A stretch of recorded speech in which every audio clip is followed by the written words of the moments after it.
Welcome in round 2, day 2 of the NFL draft.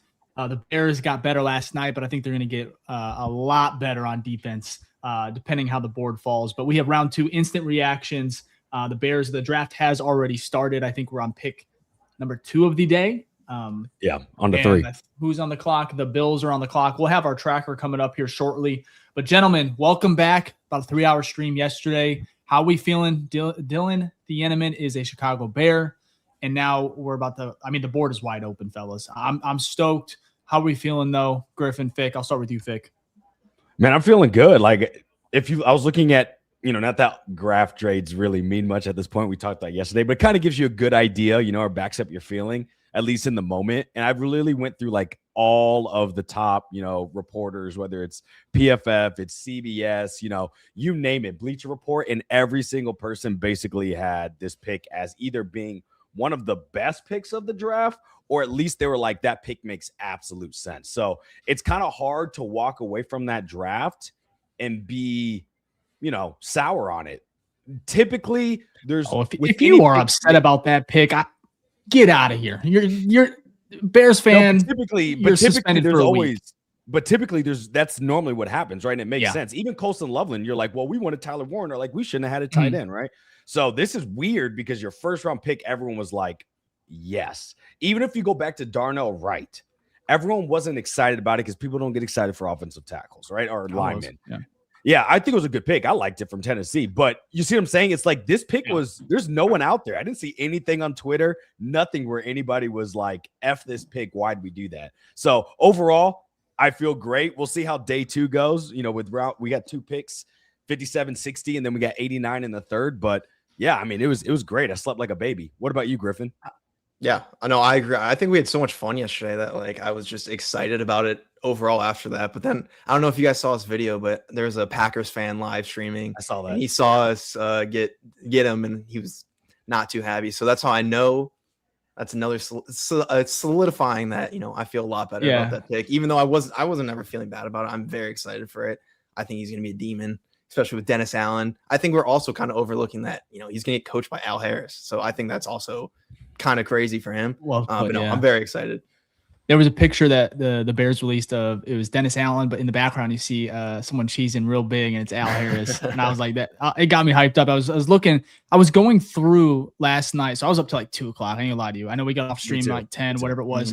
I was those videos of other fan bases, particularly Minnesota, reacting to not getting Dylan Thieneman was hilarious, and it kept me up because it was just so funny. And here's the thing. They went with Caleb Banks. Who knows what that's going to look like, but wishing the best for him. And I'm not one to ever shit on any draft pick at all, just because you never know how it's going to turn out. But anyways, I'm just excited. I think Dylan Thieneman's a great fit. I'm excited to see what the Bears do here. But we do have a super chat I want to get to from Ben on YouTube. If we want to throw that one up here. Yeah, let's see. Knights of Ben 3790. Great coverage yesterday, Bears TV. Caught the replay today. Can you imagine Ben using Thieneman with his speed on offense? Let's go Bear down. Absolutely. Trick play? I don't know. If he's out there, he's definitely gonna draw some attention. With that though, TJ Parker just went. Sorry, I didn't mean to cut you off, but he's off the board. That's what we expected, that he was gonna go early. Okay. This is actually a good question to start the show, right? Well, first off, 2 players technically went off the board that were on the Bears' radar. One of them was the speed demon wide receiver, 6'4" from Ole Miss, Deshaun Stribling. He went first to the 49ers. Then the guard from Texas A&M, Chase Besantis, went. He wasn't on our board. And then obviously TJ Parker went, the edge from Clemson, went to the Bills. Now that we know there's starting to see some players fall off our board, ideally, what's the perfect draft for the Bears at 57? Or is there someone that you would like to trade up for if they're starting to fall, like we saw with Dylan last night? Anyone in particular? Griffin, I'll start with you. Yeah, I've had this weird theory or inclination all day thinking that it's kind of set up perfectly. I feel like 57 and 60 right now. I feel like one of them, if not both of them, will get traded. I don't know if we'll pick at 57 or 60. I'm thinking in my head that we use 57, somehow get up. I don't know exactly who we're going to take. Kind of the best available edge. Anyone, I would assume, defensive tackle. and then use that 60 to try to make up for some picks, I'm assuming later rounds. So that's my theory right now. But I think if we're going to stay at 57, 60, I think 57. I mean, I think Gabe Jack he's going to be a great. I think Dennis Allen would love him. I think he's going to be a great addition. Illinois guy. That's why 57. 60, it's kind of a crapshoot. I would say you would have to try to kind of go offensive line there, whether that's a center, left tackle kind of thing. But that's my thinking right now. I have no insider source, any idea what will actually happen, but that's my theory. Huh? But I'm also thinking like that sounds way too easy for Ryan Poles to pull off. I feel like that's exactly what he wants. So we'll see what happens. But that's my thinking right now. Yeah, I love that. I'm not gonna lie, I'm a little sad because my draft gem that I wanted was TJ Parker. I knew you wanted him to get him at 57. Yeah. I kind of did. I mean, I didn't expect. Or Peter Woods too. I'd have taken him. So I know Peter Woods went at the last, 31. I think he went right. He went right at the end, and then you have TJ Parker off. So to answer the question though, I would go Gabe Jackus. You still have from Illinois. That's a good one. I could see a center taken. That might be a little too early, but like if you wanted to go the Iowa center or maybe a Jake Slaughter from Florida, I kind of would like that. There's some R. Mason Thomas would be a nice one to see from Oklahoma. I feel like he would fit our scheme really well. I don't know if we'd get him he probably will be there at 57, so that's definitely an option. But I would be thinking defense. I still want to go the BPA route on defense, if that makes sense. So it's not full BPA, but I kind of want defensive side. Yeah. Well, if you're going BPA, I think. Well, you can't go BPA because if there's an offensive player that's higher, I would stick to BPA on defense, meaning if it's tackle, great, edge rusher, great. Obviously they don't need a safety. Emmanuel McNeil Warren probably going to go here soon, but I want to kind of answer your question as far as like what I would prefer. And honestly, the Bears have 57, 59, right? In round 2. I want to see him move up a little bit. I'm not saying 10 picks or anything like that, but if you have a guy on your board, a Zion Young, Cassius Howell, I don't know how far he's going to drop. Caden McDonald, I know people don't like him. He's still on the board. He'd be great. He'd be great nose tackle. And he's going to stop the run. I know people they're a little worried about what he looks like as a pass rusher. He can develop. I truly believe that. I'm not saying he's going to be a superstar, but I love Caden McDonald. He's also Ohio State. He's kind of like a blue chip guy, in my opinion. There's a high floor with him. I doubt he's a fit. But I would actually be pretty excited if he becomes a Bear. In one of my first mocks, I had him actually going. I think it was at 25. If I'm not mistaken. So surprised he fell in the first round. Jacob Rodriguez, linebacker. I know that they flirted with that a little bit. Let's see here. Probably while you're looking, probably the best linebacker in the draft, in my opinion. I mean, other than like the outside linebacker edges like Arvo Reese and things like that, but like true linebacker, Jacob Rodriguez is that guy. Yeah, like we'll go defensive tackle that's left.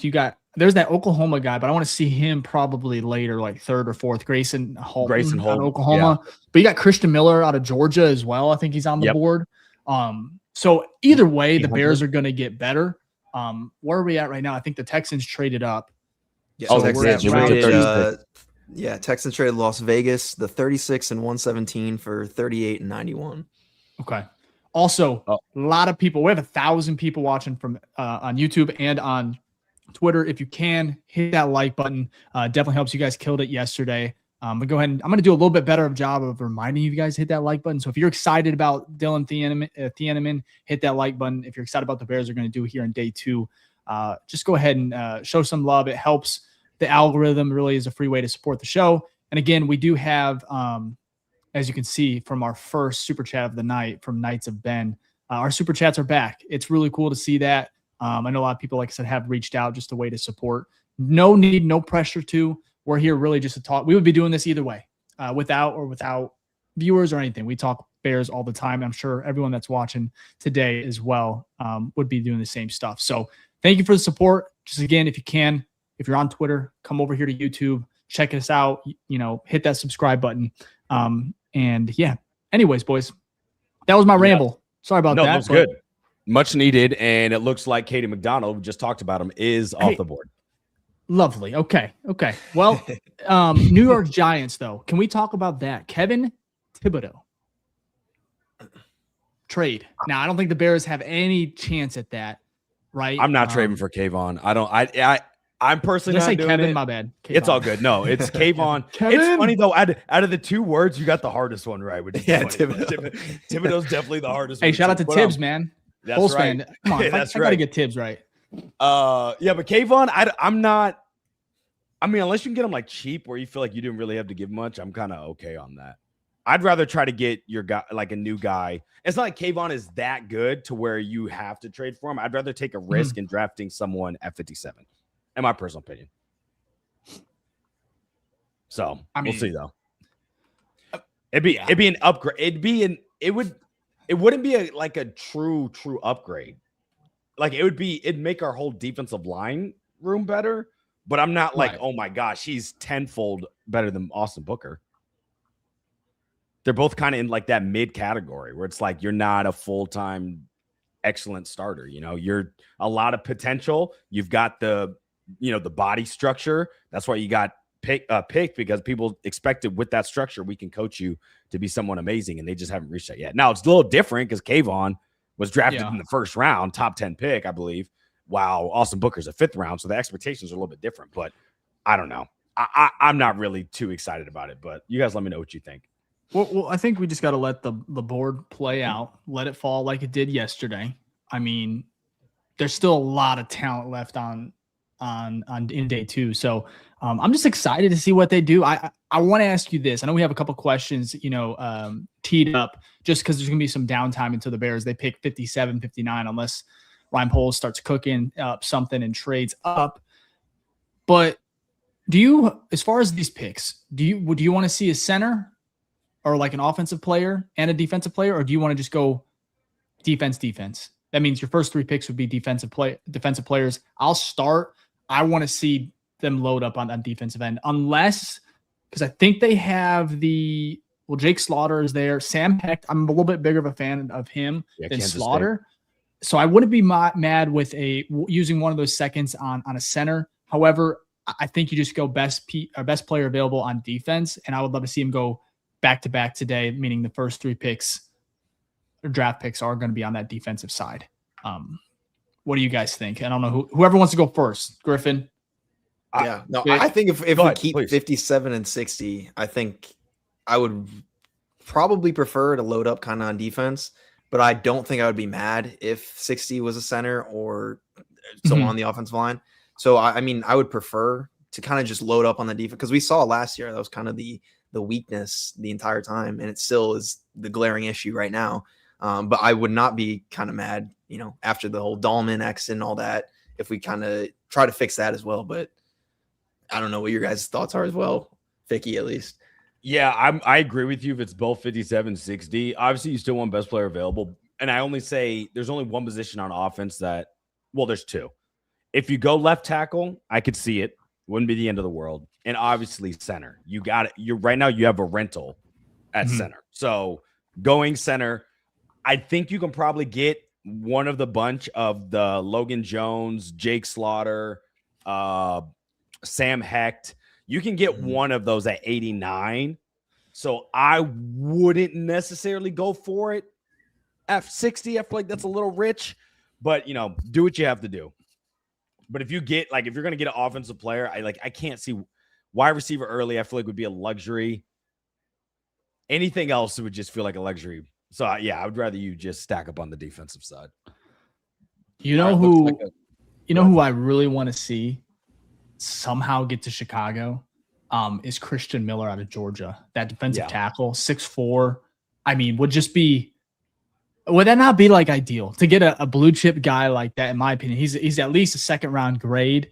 I think he's 21 years old, 2-year starter at Georgia. I think that would be ideal. there's no way he's getting to 57, right? Yeah. There's no way. So you'd have to somehow, I was watching it was Twitter. T-Bone on Twitter said Christian Miller dog. I thought there was something happening there with Chicago. Yeah. But Colton Hood finally Colton Hood, timeout. Colton Hood got selected above Jamard McCoy. Mm-hmm. So that's interesting. So Jamard McCoy, there was some discussions about his knee injury. in that he had like a degrading knee. So like long-term knee issues. And I guess maybe the reports are true because the fact that your dog who did your counterpart who didn't even play much last year surpasses you in getting picked is crazy. Jamard McCoy was expected to go in the first round, and now he's having his teammate get selected before him. So that knee must be really messed up, unfortunately.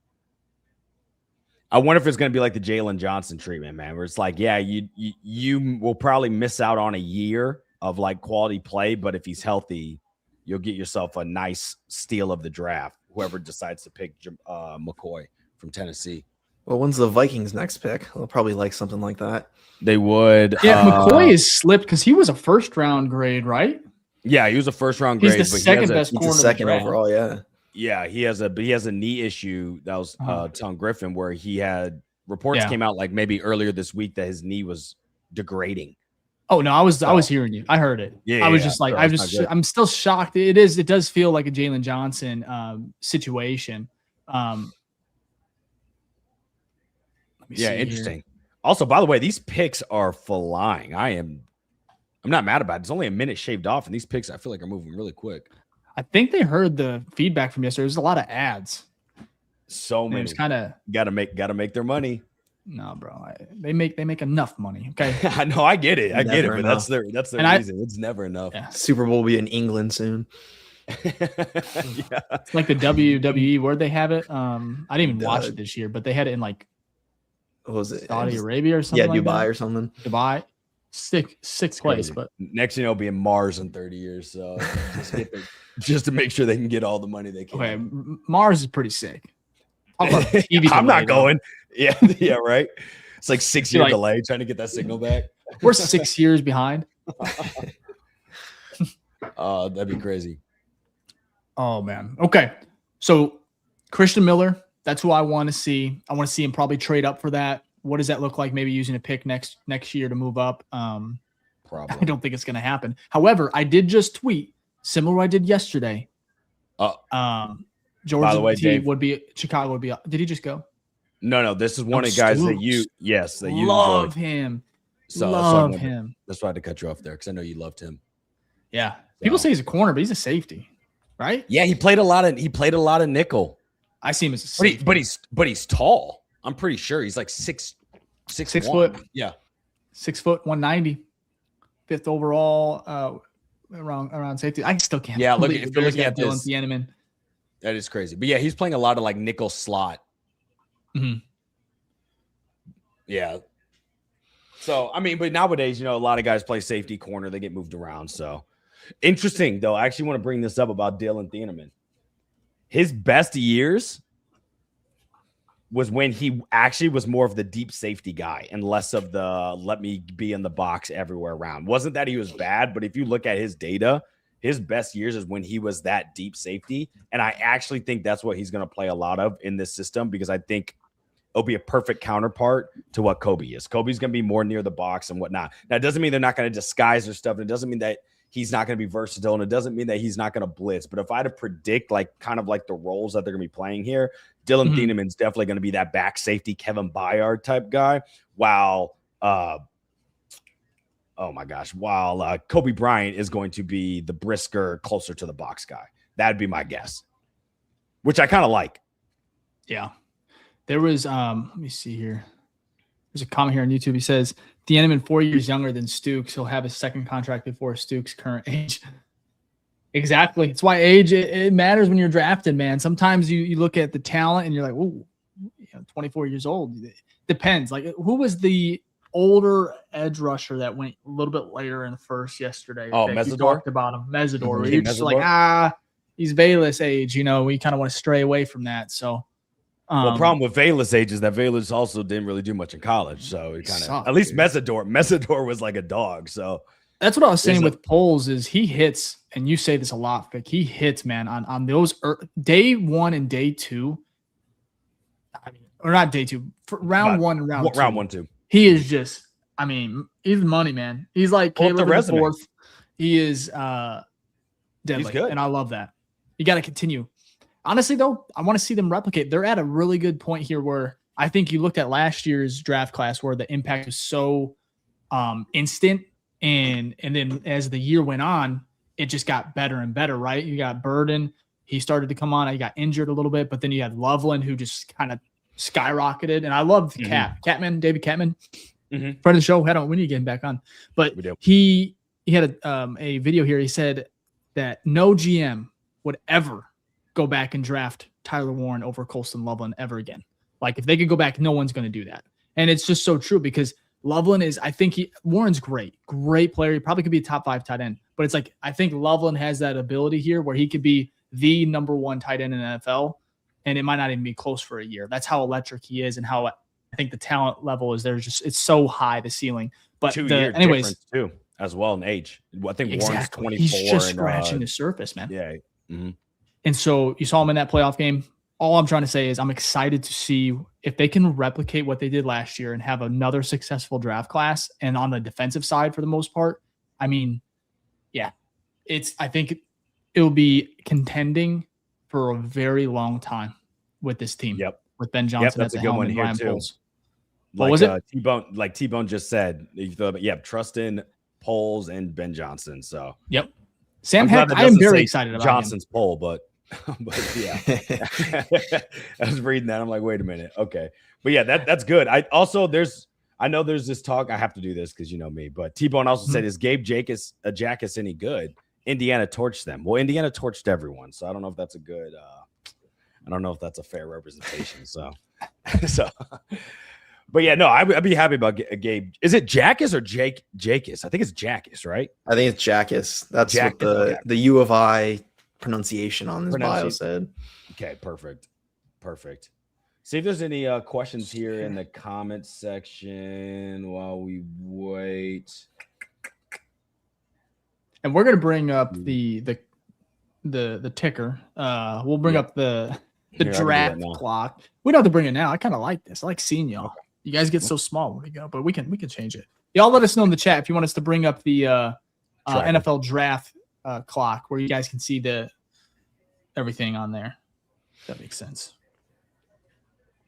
Man, so right now, Caden McDonald, TJ Parker are kind of the 2 big ones off the board. Let's see what the run is here. What do the Browns need? Browns need what? Oh, they need wide receiver, and well, they might have answered that. That was funny, Griffin. Did something fall? Is that a Lego? No, my Ethernet cord's like running through my living room. So I'm assuming someone just tripped on it. Oh, nice. Someone just the Ethernet cord took someone out. That's hilarious. That's funny. I used to. So when I was younger, I'm not saying I'm old, but when I mean like younger, like 19, was living with the roommate, and we had the Ethernet cord through the house, just like playing Call of Duty. So I have the best connection, man. It's kind of fun. That's what mine is. I have like a super thin one that runs underneath my floor, so you can't really see it. Really? You got to.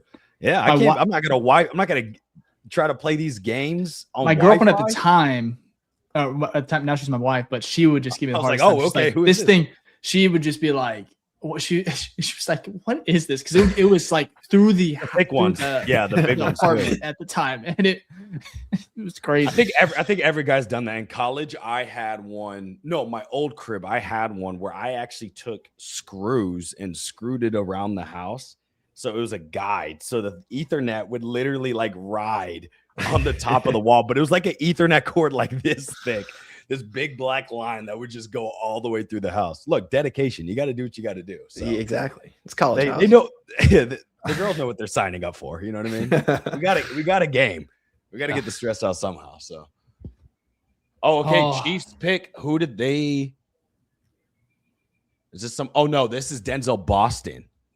So he was actually expected to go on the first, and he ended up going to the Browns. So I'm pretty sure the Browns have selected 2 wide receivers. Is that not right?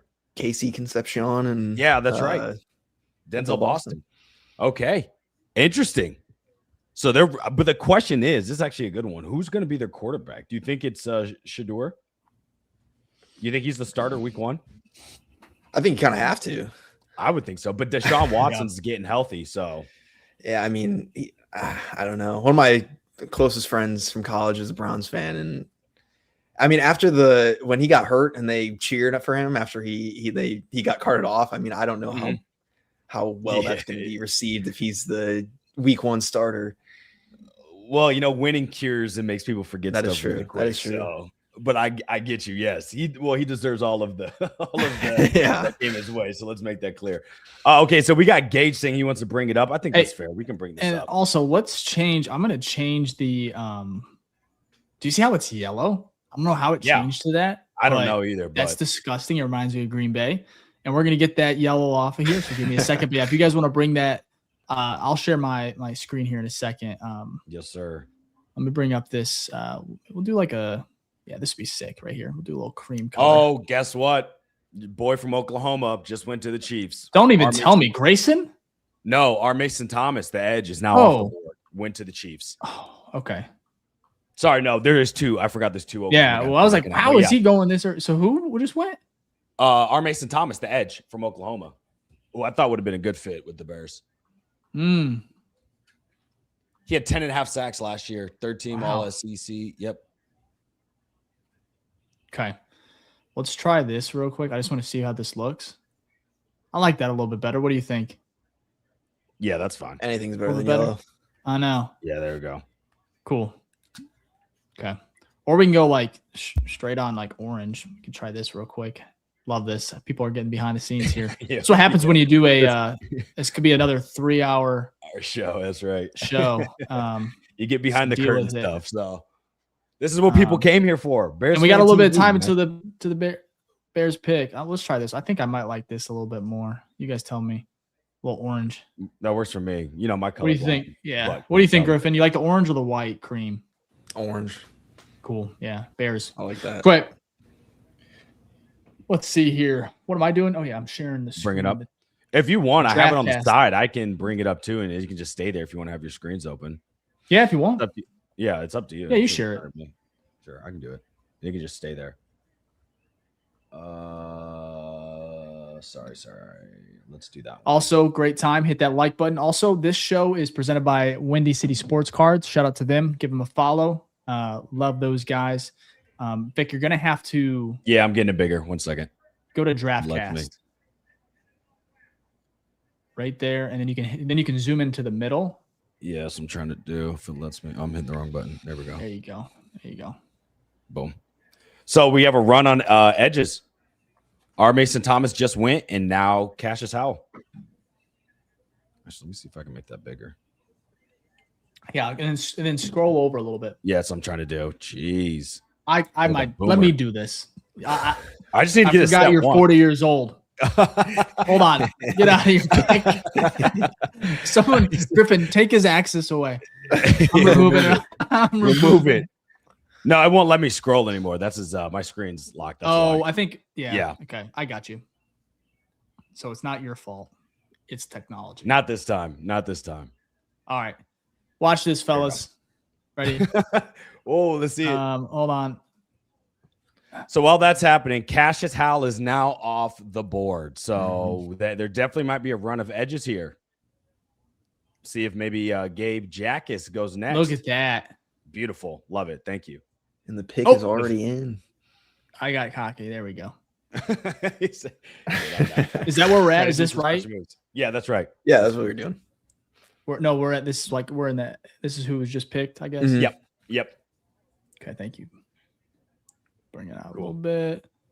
Yeah, Zion Young's still on the board, guys. That could be a possibility. I don't. Maybe not at 57, but the Saints were the one heavily involved with the Tibido talks too. That's true.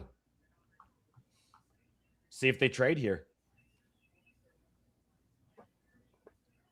So looking at the best available, at least by ESPN. Yeah, Zion Young is up there as one of their top ones. They're number 4. Kristen Miller. Oh, Dave, Georgia. There you go. He's gone. Lovely. Christian Miller's gone. So run on D-line right now. Defensive end. Actually, what was it? It was sorry, let me pull up the previous. In this second round, we've had TJ Parker, Caden McDonald, they were back-to-back. And then we've had a back-to-back-to-back of defensive line of R. Mason Thomas, Cassius Howell, and Christian Miller. Mm-hmm. So the defensive line options are starting to get pretty slim. You know who's smiling right now? Ben Johnson. He's like, well, time to go get me a center. Yeah. Time to go get me a weapon. That's right. We tried, Dennis.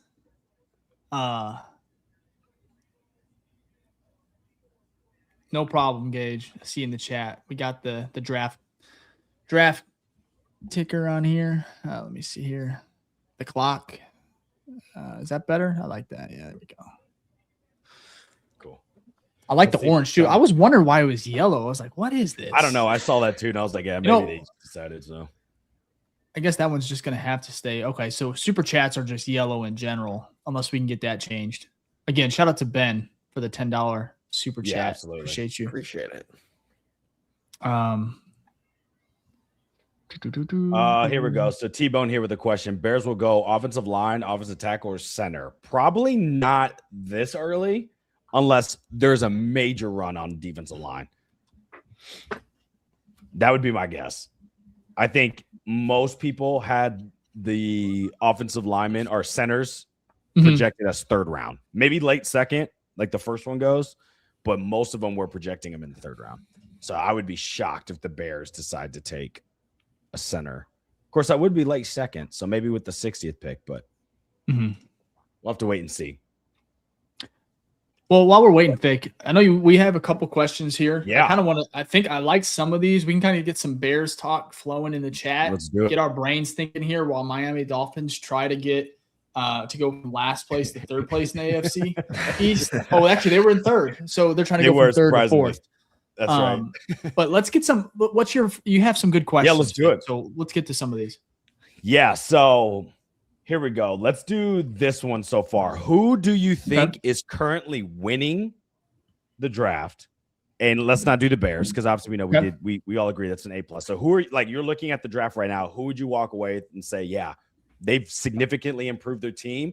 And then on the inverse side, who hasn't? Who is losing so far? I'll start if that's okay, Griffin. Yeah, please. So I really like what the Dallas Cowboys have done. And it starts with the Micah Parsons trade because I gave them hell. But Caleb Downs at 11. And then they went ahead and got Malachi Lawrence at 23. And they added, obviously, just a couple other – they added the Jets what was his name? The defensive tackle from the Jets that they traded for. Oh, Dexter? Oh, no, Jets. No, you know what I'm talking about. Someone knows in the chat. I can't remember his name. Oh, very good football player. Yeah, first rounder. What's his name? Brian Burns. He has a brother. Nope. No, that's a defensive end. Oh, that's Panthers. He's he was Panthers.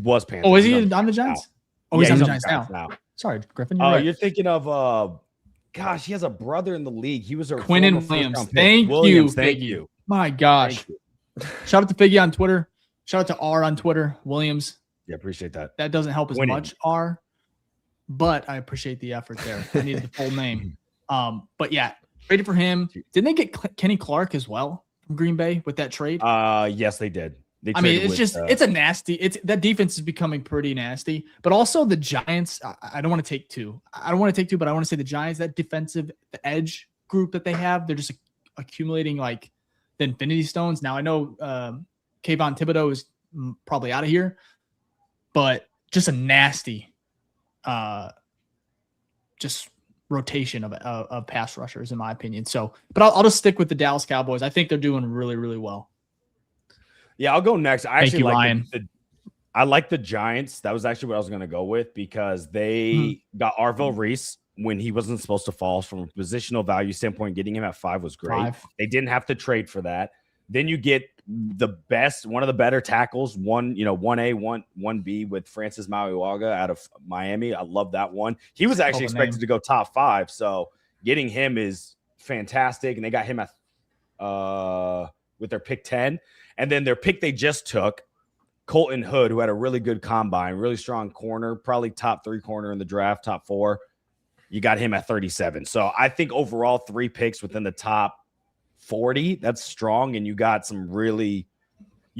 people that are top 3 in their position, if not 1. You know what I mean? Because Arvell, Reese, and Francis could be easily tackle number 1 or outside linebacker edge for Arvell.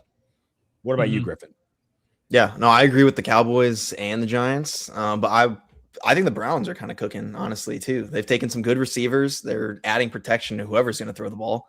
But I mean, I would say the Browns. I mean, because the expectation's really not there. I mean, their defense is already their defense is pretty loaded. I mean, if a few games last year, the Browns just scored a few more points, they would have probably doubled their wins around there. So, I mean, I would say for me personally, I think the Browns, I like what they're doing. Yeah, their defense was not an issue last year. That's for sure, right? Yeah, the only reason they kept them in games, they almost beat us because of their defense alone. So the Browns took Spencer Fanu, the tackle. Yeah. And then they took Casey Concepcion. Oh, is it French? Yeah. I love that. Yeah. Sounds like it. Texas A&M receiver. Yeah, that's a good. That's a good pick. Oh, who they get? They're in the second round too, right? Already. Yeah, they just took Boston. They just took him about 4 picks ago. Also, by the way, another Bears guy off the board that was just taken by Miami. The best linebacker in the draft out of Texas Tech. This is where I expected he would go. Probably early second. Kind of glad. Okay. Do we really need Jacob Rodriguez when you got Nick Sanborn back there? Do you, Fick? Big neck. He's got us, man. That's right. No, but if you look at free agency, how we spent our money, that lets you know that linebacker was not necessarily a need now. But before free agency, Jacob Rodriguez was high on my board. I was like, go get him. And DeMarco, is it Walker? Jackson. Sorry. DeMarco Jackson, the linebacker that played last year so well, won Defensive Player of the Week twice. When he got that starting role when TJ Edwards and Tremaine Edmonds went down. But sorry, by the way, not to interrupt you. Lions just traded up. Sorry, Lions just every time I have a thought, sir. You're saying sorry, but I don't think you mean it, dude. Next time I won't say sorry. Just don't breaking news. Sorry. Breaking just tell news. me, hey, just start talking. Just shut up. Just shut up. I got breaking news. Sorry is just yeah. Hiding it. But a continued thought. About the DeMarco Jackson. That was a great signing. I lost my train of thought. I'm reminding you. No. Is it Zion Young? I don't know. They haven't said it yet. Sorry, I gotta. Oh, there it is. There it is. Zion? No, look, another edge. I had him in one of my mocks from Michigan. I love how I'm saying. I forget that it's on our screen. I'm looking over here, and so these are not spoils, by the way. Sorry, these are right there for us. Oh, my bad. Oh, that's funny. I think that's why our reaction rocked last night. We all acknowledged the pick at different moments. Oh, when the Bears are up, I'm not looking at the screen. I'm watching TV. I'm getting that late. Yeah, I'm going to watch TV. Do you see Adam Schefter? Why is he looking at us like this? If you're watching on or listen on Apple, Spotify, like look at that. Yeah, that's like 20 years ago. Creepy. It is a little creepy. Yeah, that's Adam Schefter before the gray hairs. Yeah. But Derek Moore, this is someone I actually would have liked on the Bears. Now, he's a little bit smaller in size, like 6'4", but he had 10 sacks last year. Isn't that hilarious? Does well against smaller, the run. 6'4", some massive human being. It is but I get what you're saying. It is small. Well, look at the edges on our team. Booker's 6'5", Montez is 6'6". Monster, dude. Montez is bigger than Booker, which is crazy, like weight and height. So yeah, I think Dennis Allen has a type. It's like us calling people old and they're 25 years old. Yeah. I can't do that. That's young to me. Yeah, they're calling me old at the young age of 32. So that's all. So I went ahead and tweeted. I said I want to share some of these comments here just to see how Bears fans are feeling right now about the draft board and how it's falling. So first of all, in YouTube, if you guys are watching on YouTube, let us know how you're feeling about the board right now, how it's kind of forming. Let us know if you feel good, who you want to see the Bears, pick. If you're watching on X or Twitter as well, go ahead and let us know. But some of these comments here are pretty funny. So how are we feeling about the board? This is from Dino on Twitter. He goes, pissed about Jacob Rodriguez. JQ has been taking Mike Washington Jr. 100%. And then someone said, this is funny. So Makonda's agent, on Twitter, or Kareem Ron 33. He goes, terrible. Ryan Poles has no concept of building a defense, just malpractice at this point. Safety is such a waste of a pick. Crazy. Somebody didn't like it. But I haven't seen. That's one thing I think about the pick last night in round 1 with Dylan Thieneman. It's very rare to see a pick universally loved, right? Caleb, I would say, was pretty loved. There was a little bit of polarizing fact. Obviously, you had the Civil War, right, that we dealt with on Twitter. But then you had Rome. That was loved. Colston Loveland, I think a lot of people genuinely probably liked that one. But last night, I didn't see anybody.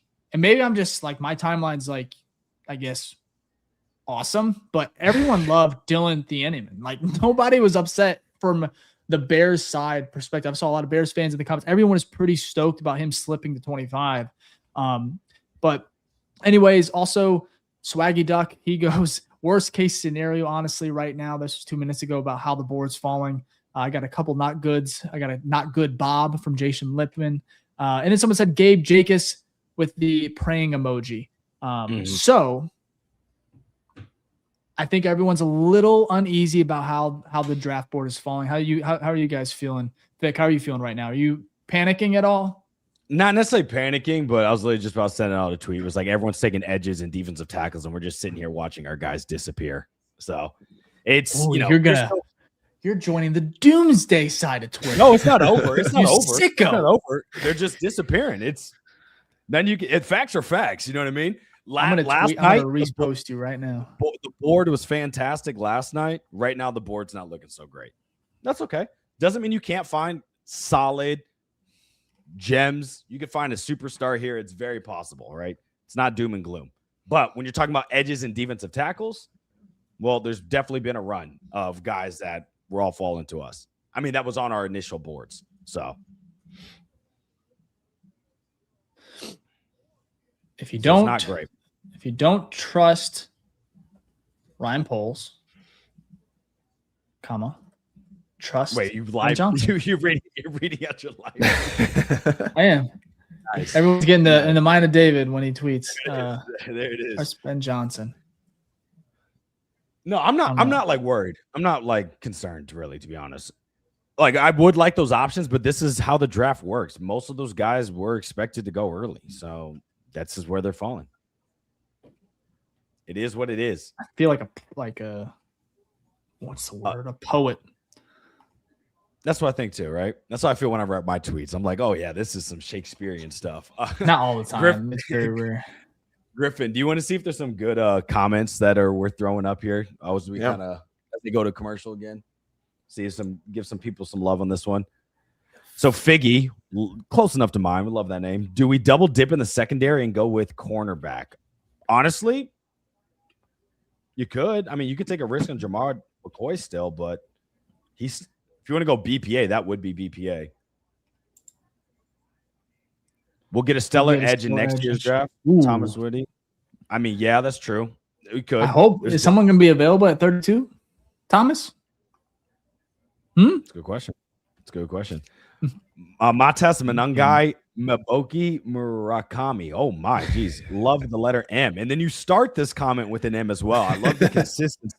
Mark my words, we will find a gem in the rough and a steal like Manungai, another M, last draft. Love that. All right, Ravens pick is in. Let's see what we got here. They need guard, cornerback, safety. Ooh, do they go McNeil Warren here? Could be an interesting one. It's a top one. Pair him with Kyle Hamilton. That'd be a good pairing. God, that'd be nice. I can't believe he's 6'4", man. Just reminds me of like Nashawn Wright. Lengthy corner. Tall. But he's a safety, I know, but like, Jesus.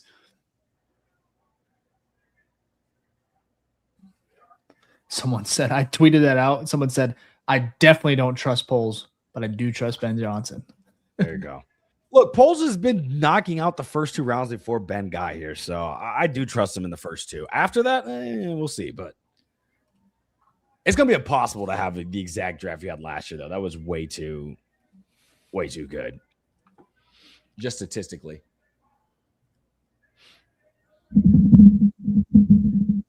All right, let's see here. I think Mark Ingram just pissed off the Steelers fans, which makes sense. Can you guys? Do I sound normal? Yeah. I'm trying to move my mic just a little bit to the side. Let me know if that sounds fine. No, you're good. There it is. Zion Young's gone. I mean, look, that's edge. Dropping like flies.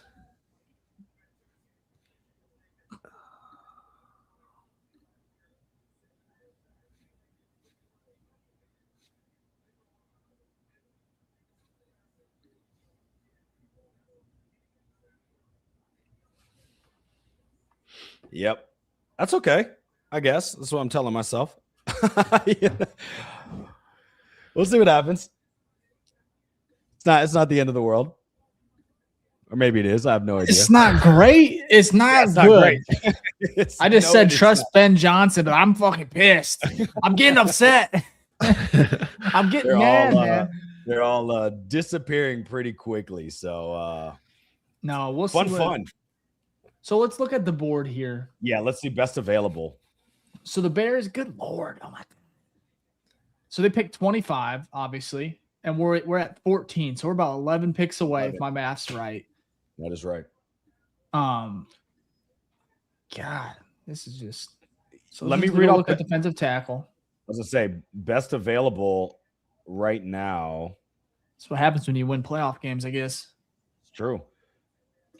So best available on ESPN right now, Gabe Jackus at number 10 would be the first edge.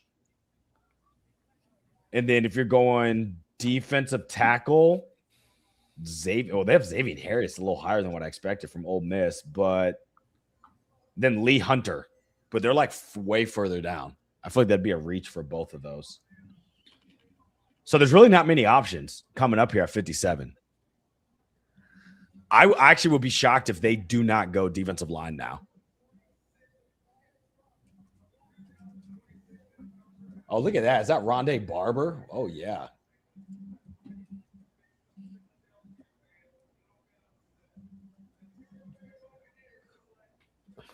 Josiah Trotter. Man, that's funny. That's Trotter's son. Trotter was a Steeler legend, I'm pretty sure, right? What was it, Jeremiah Trotter? I think that was before your time, Griffin, right? I was about to say, probably. I'm pretty sure it was a Jeremiah. Let me do Trotter Steeler. Eagle. That's right. Jeremiah Trotter was an Eagle. Sorry. Yeah, he was like a dog. Linebacker, I'm pretty sure, if I remember correctly. Mm-hmm. I think he has two sons in the NFL. Didn't Trotter go last year too? Jeremiah Trotter Jr., I think. Maybe I'm tripping. I can't. Yeah, he did. Yep. Jeremiah Jr. and Josiah. That's right. Okay, yeah, that's the second one of the Trotter family. That's crazy, man. That bloodline is. Yeah, he got drafted last year. Alex Hamilton on here says, I low-key want Anthony Hill. Anthony Hill is the linebacker from Texas. Texas. Interesting. 6'2", 4'5", 40-yard dash, 250 tackles in 3 seasons. Third best linebacker overall in this class. Yeah. Alex, I'm curious as to what you do not trust the linebacker core right now. Is it a need? Like, is it a true need? That's my question. What do you think, Fick? Griffin? It's not a need, but if you're going best player available, if you're truly going BPA, there's no DTs or D tackles. I mean, defensive tackles or edges that are worth it at 57. How the board has fallen, there's been a massive run. Like if we go back, is McCoy? Oh, go ahead. Keep going, Fick. Sorry, I'm just interrupting. No, you're good. Look at this. Look at this run of defensive linemen that have gone off. I don't want to, Vic. It pisses me off. I'm looking at it. Well, I'm saying no. This will give context why it might be a reach at 57 now. Ed, you got TJ Parker edge, Caden McDonald defensive tackle, R. Mason Thomas edge, Cassius Howell edge, Christian Miller defensive tackle, Derek Moore edge, Zion Young edge. Bro, it's only been 14 picks, and literally half of the picks in this round have been defensive linemen. That's why we get that's what we get for being like the board's wide open. That shit closed very quick. Very quick. It does that real quick. Steelers just moved up. Oh, they did. Do you have the compensation? 47 and 249 for 53, 135, and 237 to the Colts. Okay. Here we go. There's a wide receiver. Oh, Bernard. That's good for us. No, you're good. That is. We get a couple quarterbacks that I've heard a lot of talk about. Carson Beck. Where the hell was that? Was that all smoke? Let's get that propaganda going. Yeah. Yeah, that's right. It's funny. We opened up the show. I said, I don't ever shit on draft picks, but I remember last night when Ty Simpson went, I was like, I don't agree with that. But again, who knows? But Carson Beck, I feel like would be a reach in the second round. Fun fact about Ty Simpson, and this will actually tie to Bears as well. Ty Simpson has 13 career starts in college. When you look at the list of quarterbacks that had less than 20 starts in college and were drafted in the first round, it's Mac Jones, it's Trey Lance, it's him, it's Mitch Trubisky, who had 13, and it's one other person that's not good. So it's not great company to draft someone who has had not much experience in college, not a lot of games starting in the first round. So doesn't mean it won't work out. There's outliers that happen all the time. You know what I mean? Like you can get your Russell Wilson in the third round. You can get your Tom Brady in the sixth. You can get your Brock Purdy in the seventh. But the data kind of shows a trend that more than likely that pick's not going to fare out too well. The data says. The data says, but the data can lead you wrong. It's true. I love analytics. Okay. There was a question here from Knights of Ben. If we can throw that one up on here, either Fick or Griff. Do we take McCoy if he falls to us?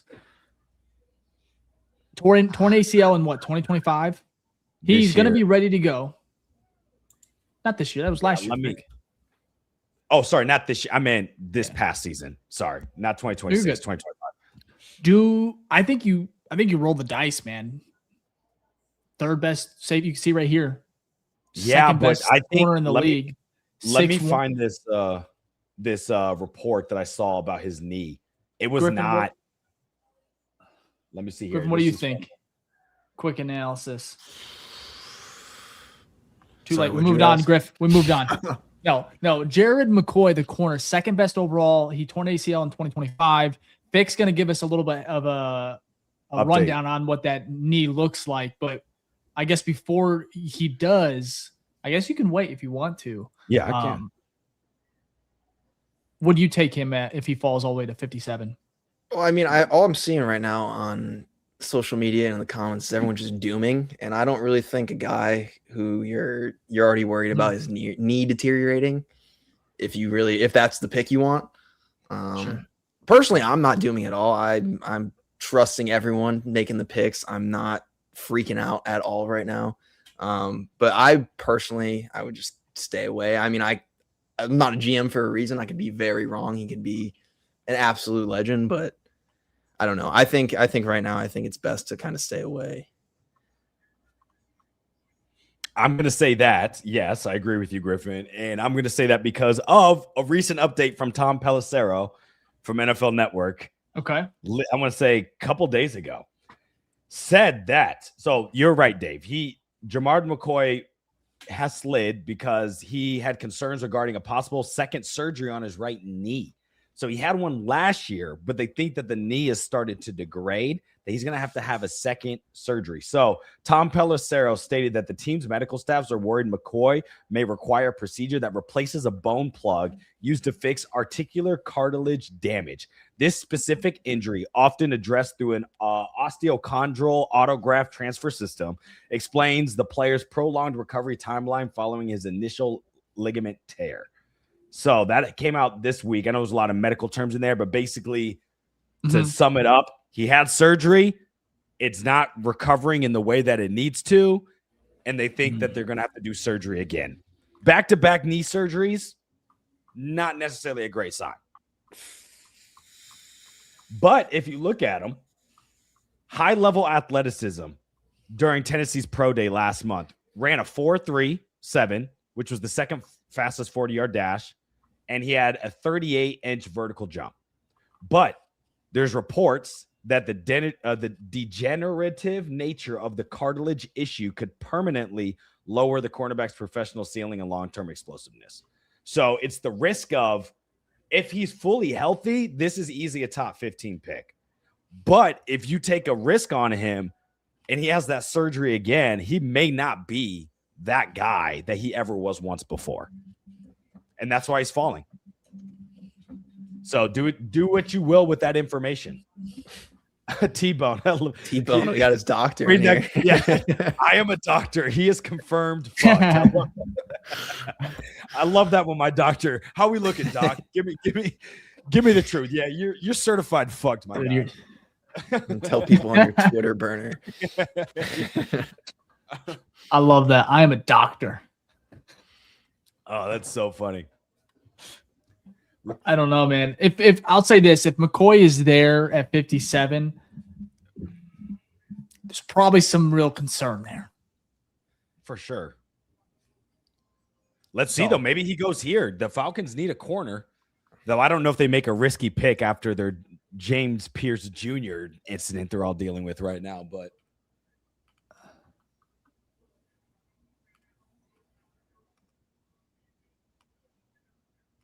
let's get down to business. Let's see. Oh, there you go. Xavion. That's not good. Fast as hell. Talk about another family, another brother in the league. We talked about the Trotters. You got Xavion and his brother. Is it AJ? Always forget his name. Both played at Clemson. So funny. Do you know what? So Matt Miller on ESPN, his comp for him is Kyler Gordon. Pretty cool. I can see it. I can see that. Can I show you guys a meme I put out here? Sure. I think just to lighten the mood a little bit. Let's see here. I said right here. I said Bears fans right now looking at the board. No, that's good. Where do we sit? Which one are we here? So we're both. It depends on the minute. It depends on the pick. Cool, honestly. Anyways, no, that's fair. Thought that that's was fair. Fun one. Yeah, it's okay though. Let's look. If we look at the best available now, how far are we? About 10 picks away, right? 8. Yeah, so 8, 9 more. 8, 9. Okay. Yeah. So surprised here, guys, that Emmanuel. I don't think we'll go EMW, but the fact that Emmanuel McNeil-Warren's still on the board is kind of interesting. Yeah. He has not been taken yet. You still have Anthony Hill. We're not going tight end, so we're not going to go Eli Stowers. You got Brandon Seiss, the cornerback from South Carolina. Maybe that's an option. I doubt we go Zachariah Branch from Georgia. That's wide receiver. Or Chris Brazzell from Tennessee. Gabe Jacobs. Yeah, he's still there. Jackass. That's all I could see. That would be his name if he doesn't play well. I see that on Twitter. I think it was DWC. He's an Illinois fan too. I know. He called him Jackass on Twitter. I just couldn't stop laughing. Keontae Scott, the corner in Miami. That's probably I don't know. I like. He's a corner / safety. Also, he's Bears good. met with him. They did. It's possible. Take that what you will. Does that mean they're high on him, or that means they're low on him?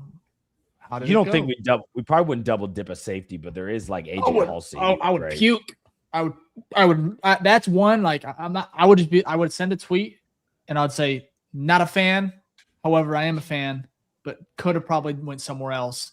But hell yeah, let's go. Carolina has traded.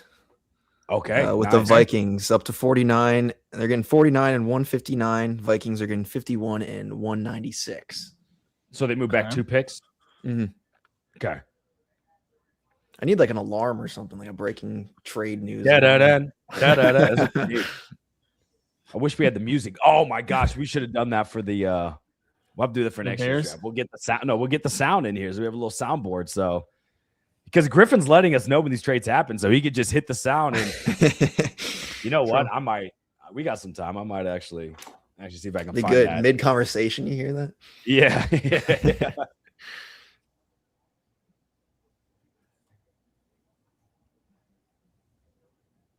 Of course, we might get copyrighted for that, so maybe I won't do that. And now I'm thinking about that out loud. So All right, who do you think the Panthers are going to go here? Safety? Oh, maybe they go EMW.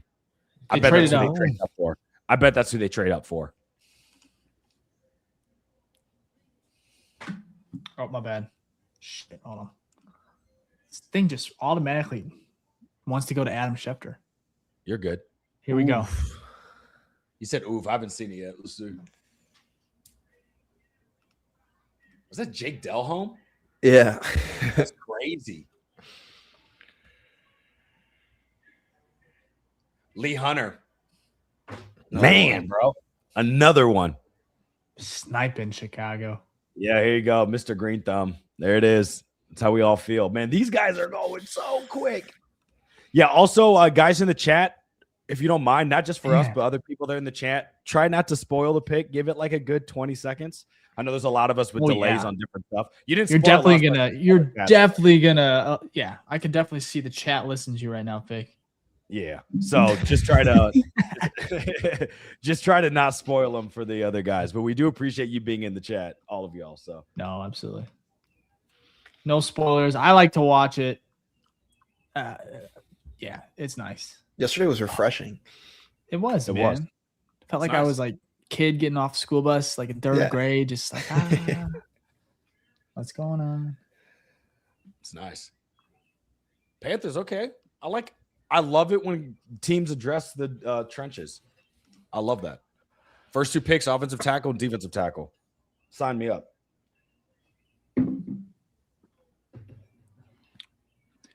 Sign me up. Okay, here's one though. Do the Jets take Carson Beck here?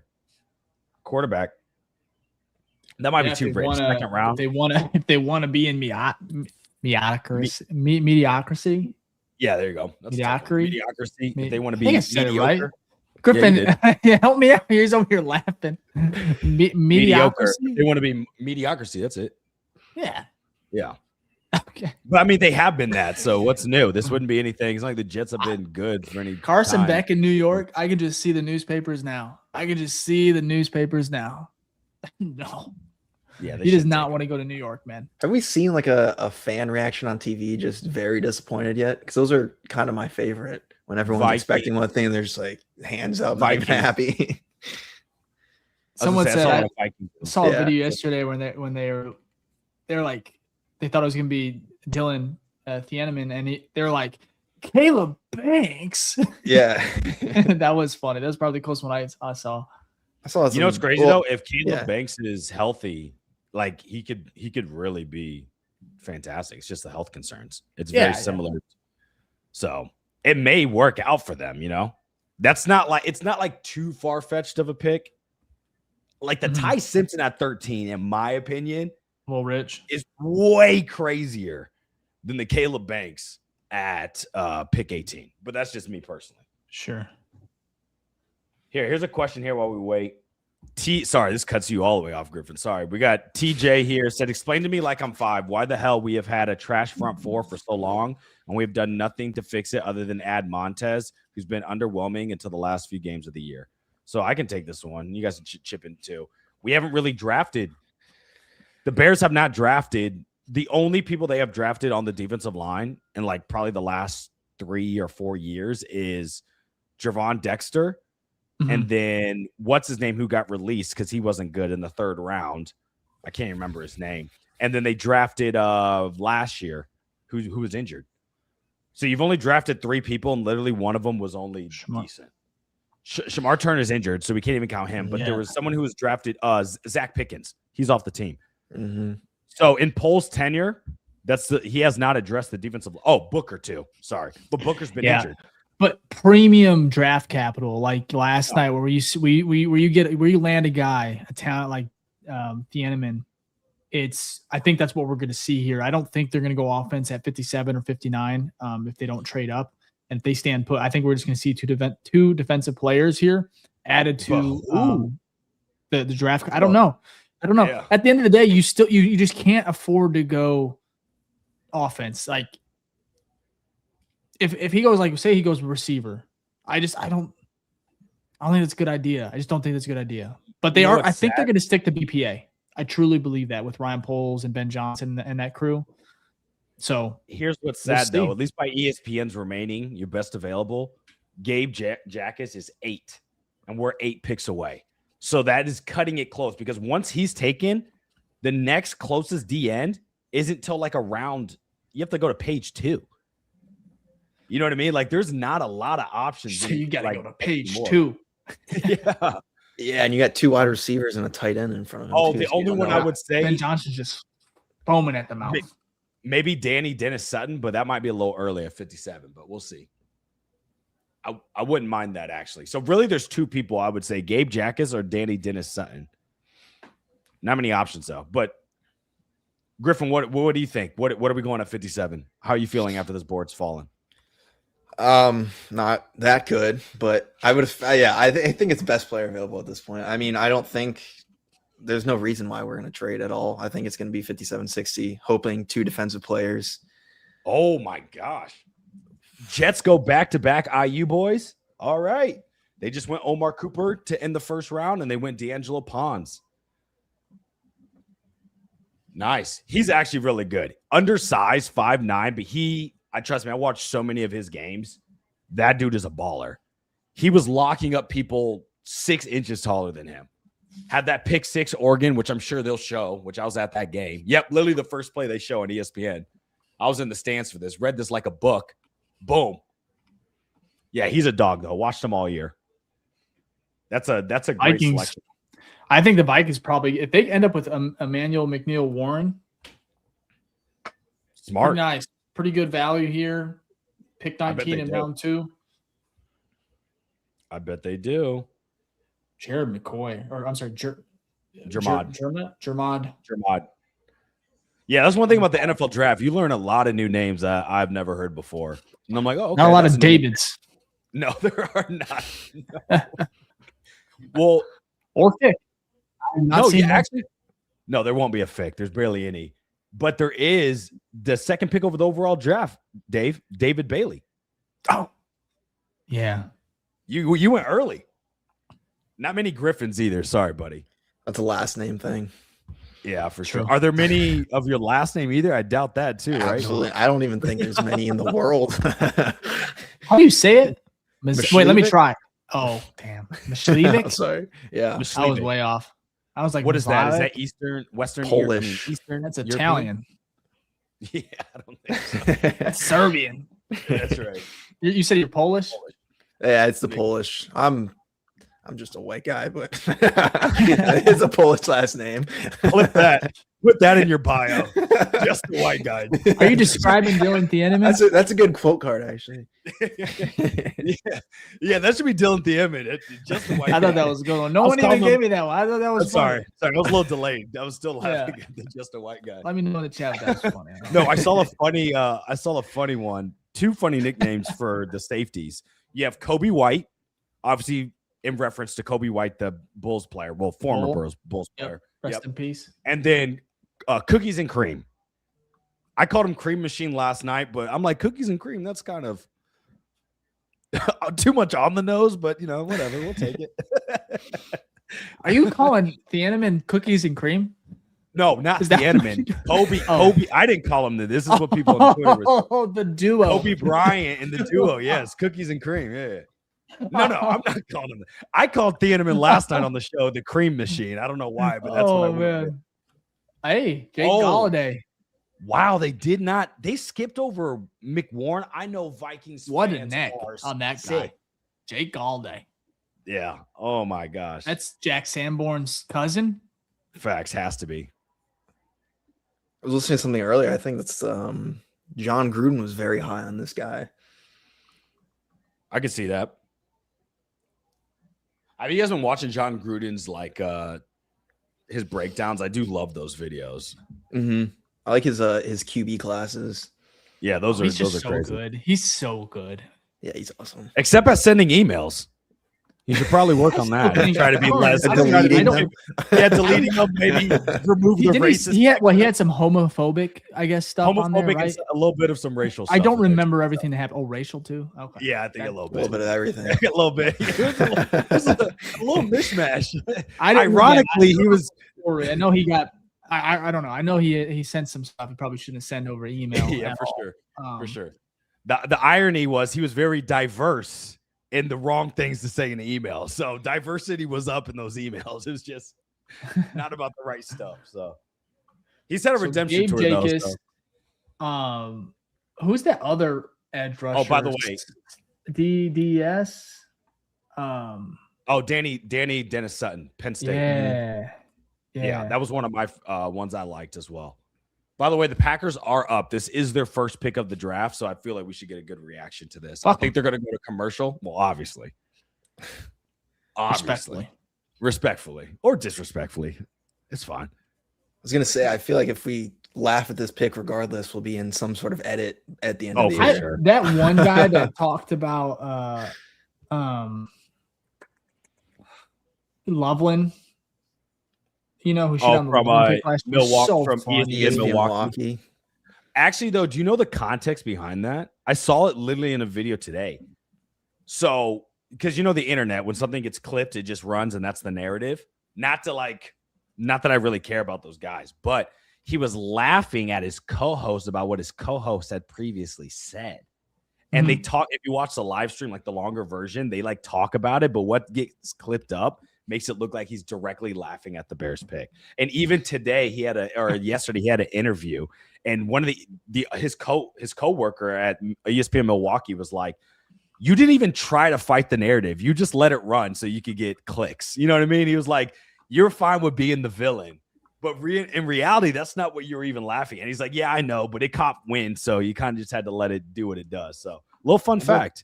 I don't know if the same guy who couldn't bench the bar or whatever at the beginning during the combine. Yep, that was it. That was him. Wild stuff. Look, guys, y'all let me know. I didn't even know Adam Schefter just wants to be in this stream every single time. Sounds like no idea why it does that. Anywho. Let's see. Okay, so how many picks away are we from Chicago now? We should be 3, right? We're 57, so 5. 5 away. 5 away. 5 and 8. Because we got 2. We got back-to-back. I know Vikings fans are sick. I'm surprised they passed up on EMW when you had the opportunity there. Right? Are we shocked by that? Already being shocked. Anything the Vikings are doing can't really shock anyone at this point. Well, it's a new GM now. If it was Quezzy, I would be like, that makes sense, because Quezzy basically got fired because he was awful at drafting. I'm not even just talking JJ McCarthy. If you look at Quezzy's resume, all of it for the 4, it was awful. It made sense why he got fired. No wonder they weren't. Actually, I'm surprised they were able to do what they could do, because they won a lot of games over that span with how bad they drafted. It's incredible.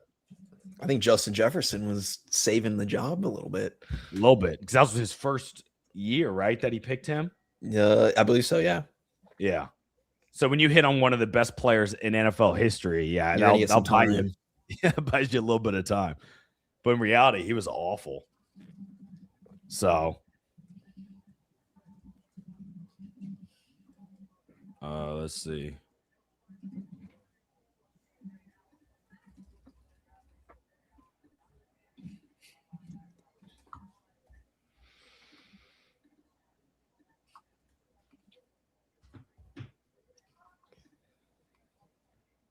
Oh, this is smart. Look at this. I'm going to bring this up real quick. Who's Green Bay going to pick here? Oh, actually, here we go. Let's do this. Green Bay here. I'm going to look at the screen for this one, get a full reaction.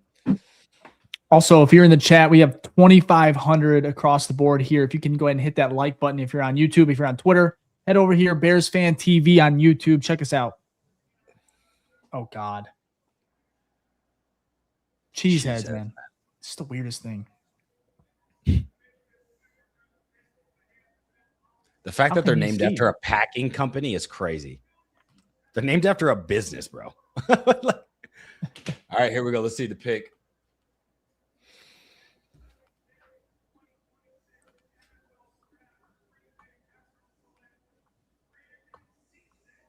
Brandon Cisse, the cornerback. That's not a bad selection. He's high up on the board. I'm not moved. I mean, I'm not. It's nothing crazy, but it's not a bad selection. He's like, if you're talking best player available, he's one of the best ones you can get. They need help at corner, so I'm not even gonna fuck them. I don't care. I don't care who they pick. Now.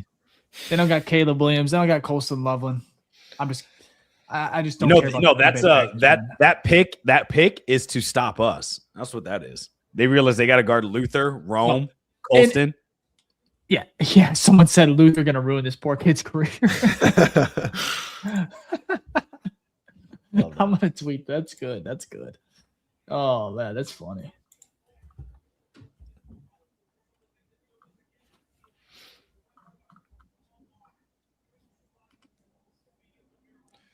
Yeah, that pick doesn't do anything.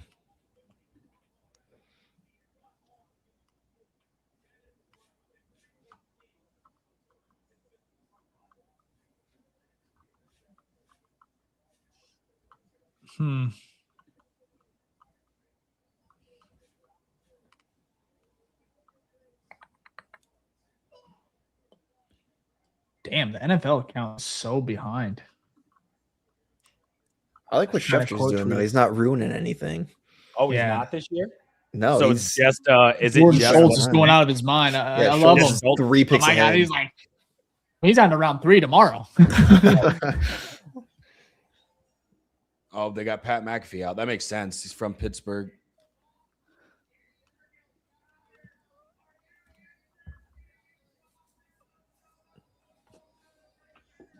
Interesting. Okay. We are coming up here. I think for when we get to ours, I think we should do the full 3 screen so we don't get spoiled by a thing, and then we can just, it gets our full big reactions. I think that'll be best for our picks. We're getting close.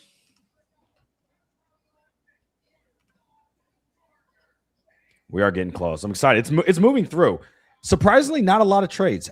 Griffin, how has it been? 2, right? I think you've announced. Yeah.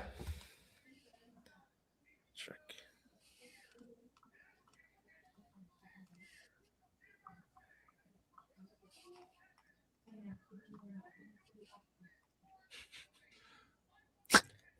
Pat McAfee just yapping. He's just gonna. He said this time. That's what he does, man. I'm surprised he's not in a freaking black tee. Isn't he in a black tee? Oh, I didn't see. No, I'm sorry. I meant like his. He normally does a cutoff. His like iconic black. Oh, tee. gotcha. He isn't a black tee. Hey, technically. I'm gonna go use the restroom. Use the restroom. Wash your hands so we can get here for the bed. Yeah, go ahead. All good.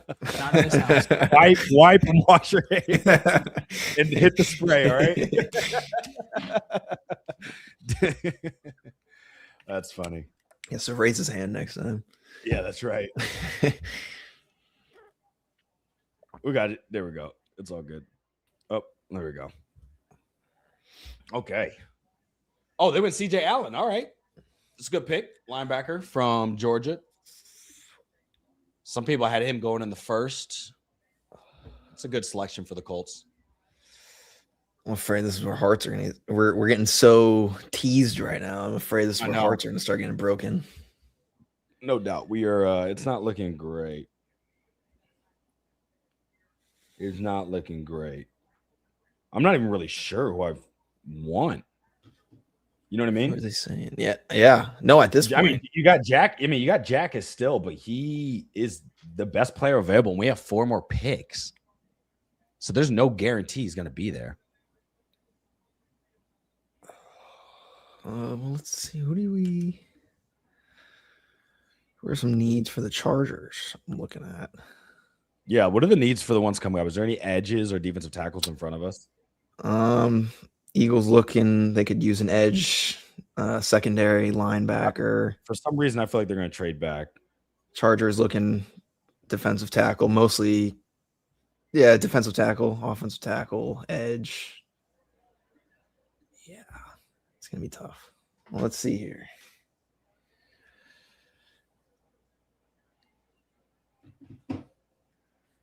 Oh, the Eagles are literally on the clock, though, so obviously should be looking at that. They could go EMW. Man, EMW, the fall of EMW doesn't make sense to me. Yeah, there has to be something behind that.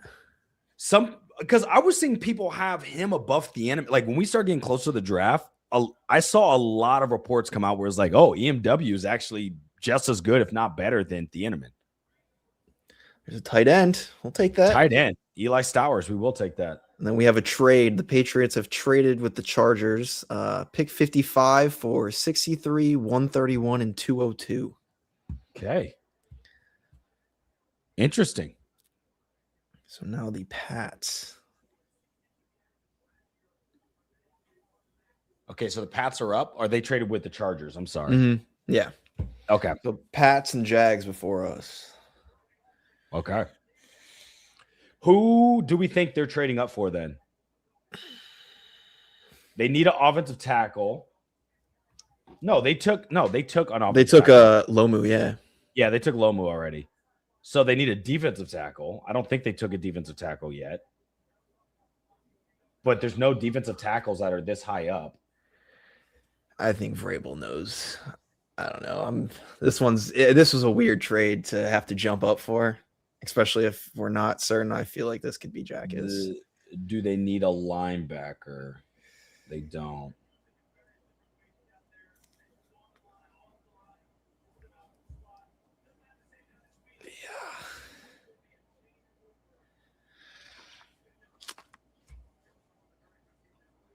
I'm not sure, actually. I didn't expect you to bring me back in, Vic. Oh, that was quick. No, you're good. You're good. All of a sudden, you pulled me in.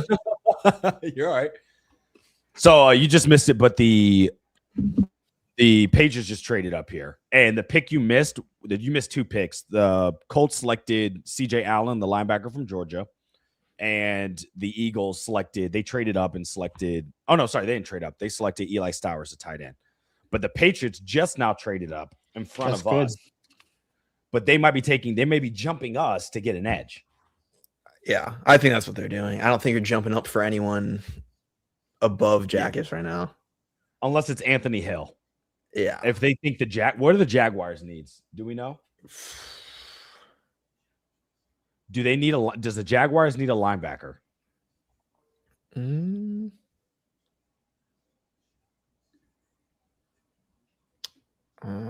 Yeah, that's one of their needs.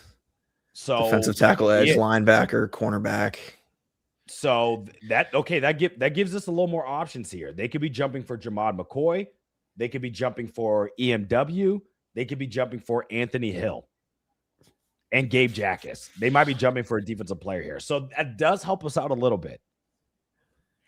Because it doesn't necessarily mean they're jumping for us. They could be jumping for literally the team right after them. That's normally how that works. Yeah. Jaguars have similar needs, so definitely. Yeah, so I think that's the move. Oh, by the way, speaking of jumping, I've never seen this, at least since I've been watching the draft, or maybe I don't remember, but y'all saw the jump last night where Omar Khan was calling Makai Lemon. Mm-hmm. Called him too early, I guess, right? The Steelers GM. And then the Eagles made a trade to literally jump in front of them. And he's on the phone and he goes, wait, why is Philly calling me? Picks up I don't know if it was like his agent or somebody runs up to him and is like, dog, Philly just traded up to get you while he's on the phone with the GM of the Steelers. How sick is that? That's got to be such a cool feeling. But also, like, Steelers, what are you doing? Why are you calling the pick in that early? Like, the pick's obviously not in. What the? That shit was crazy. I'm sorry. I was losing my mind over that because that is just in a wild. I've never seen anything like that. Yeah, I'm just wondering what communication is going on in that war room to not know that you've traded back or you've been traded against. Yeah. Crazy stuff. So yeah, it's definitely gonna be a defensive player here. Not super fantastic about that. Like, I am pretty confident they're jumping for a player.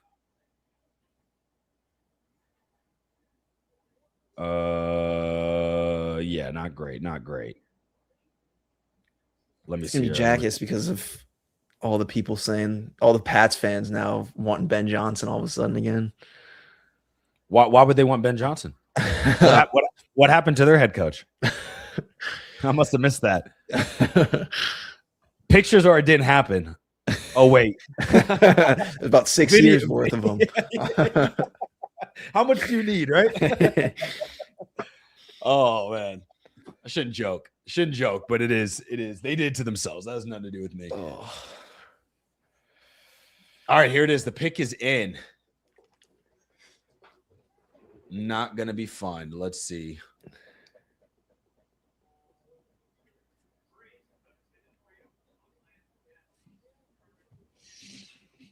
Who's it going to be?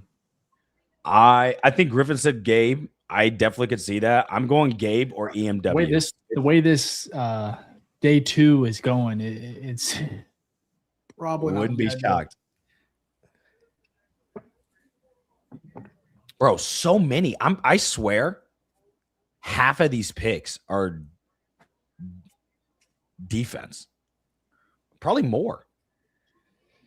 Yeah. Actually, I'm looking at it right now. There's only, out of the picks so far,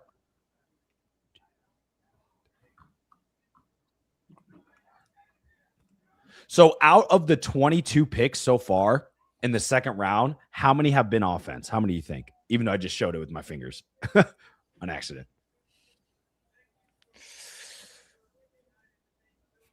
Oh. How many offensive players? Is that what you're asking, Fig? Yeah, so far in the second round.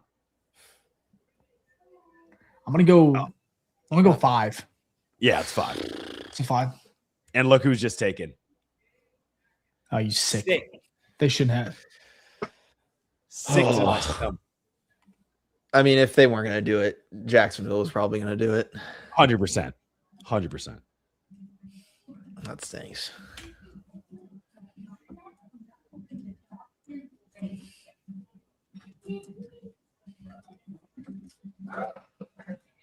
Yikes.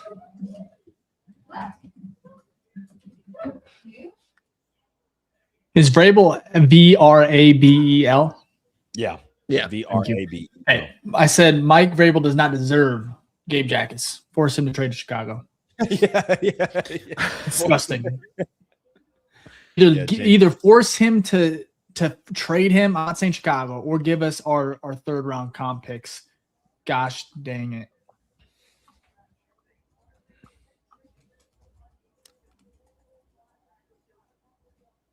Whoa, trade. That? Yeah, Jonathan Grenard just got traded to the Eagles. For what? 2/3? 4-year? $100 million? That's what they're signing him to? Or that's what his deal was. Didn't they just sign him last year? Agree to a 4-year, $100 million extension. Extension. Got you. Okay. Only a 3rd round pick in 2026 and 2027. Well, fuck. He actually had a pretty decent year last year too. I'm really disappointed about Gabe. I ain't gonna lie. I've been trying to keep it together here. This really sucks. Yeah. Yep. Someone said, I bet Rossini told him the Bears were going to take him. That's nasty work. Nasty work.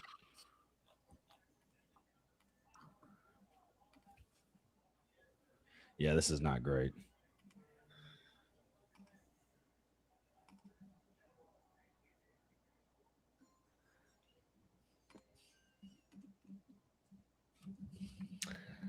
That's fine, I guess. All right, here we go. Here we go.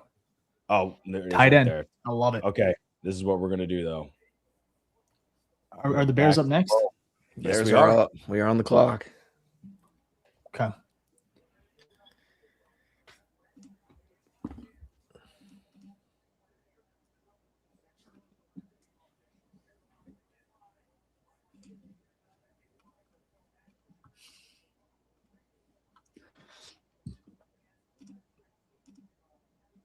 I'm watching right now on YouTube TV on ESPN. So we'll see what goes on here.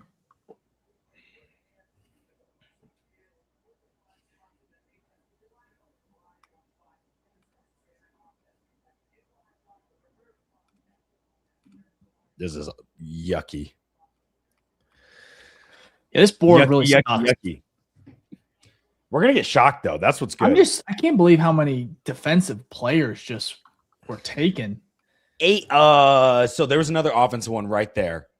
But so what is that? 20 out of 24 picks, 18 of them, which is exactly 2/3, I think, right? Yeah. 2/3 of the pick were defense.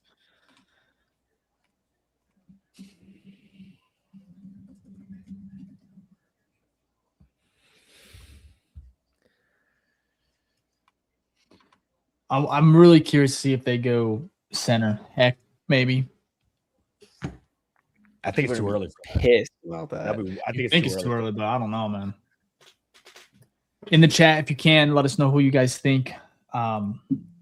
Crazy draft so far. Unfortunate how everything. Oh, the pick's in. All right, let's make our bets. Who we taking? Let me look. Hold on. Yeah. So we have Jared McCoy. Is Emmanuel McNeil-Warren still available? Yes. That'd be going Anthony Hill, Keontae Scott, Malachi Fields. No. I don't know, man. Hold on. Let me lock in my pick here. Danny Dennis Sutton. Possible. Either now or at 59. Right? Because Chicago picks 59. Sorry, 60. Keep on saying 60. Or keep on saying 59. What do you think, Griffin? You got one? Oh, I think DDS time, I guess. Okay. Just like Thieneman Square said. I like how the board fell last night compared to right now. Let's be honest. I'm going Anthony Hill Jr. Oh, damn! The commercial got me. I wasn't watching, so because it's yeah. I'm gonna go. Actually, you know what? Do we need line? Yeah. I'm either going Anthony Hill Jr. or Keontae Scott. That's what I'm going. I'm locking one of those two. Corner or linebacker. Corner is interesting. I can't believe safety. Well, it's already been taken. The green is so we don't need that. I doubt that. The board. Let's be honest here. The board did not fall ideally. If we're just going off of like projections, like obviously we don't know how all these picks. There's going to be players that don't pan out that were picked ahead of, whoever the Bears pick here, probably, hopefully. But this is why the Bears. This is why they get paid. The scouts. This is why you get paid. I mean, they're in their bag here. Like they're prepared for every scenario, especially this one right here. So we'll see. Pick is in. It's funny. I see a lot of GMs nowadays. They don't manually do it, but they'll run like thousands and thousands of mock drafts. Like they have like big models that do it. There's people that are unemployed that do that too. That's true. So yes, you're basically a GM at that point. They just ain't. They don't got that $200,000 salary. Oh, okay. Here we go, folks. We're almost here.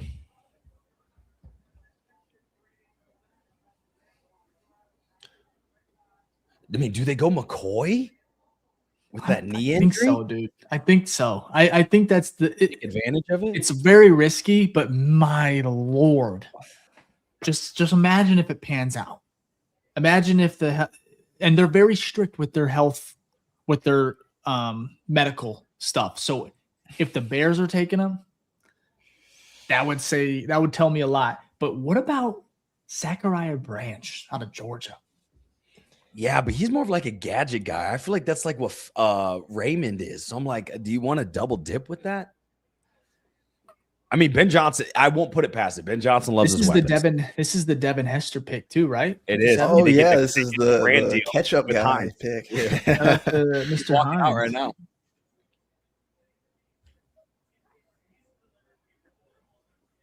It's only right you go offensive player here. Do we think Hines did that on purpose because of the field?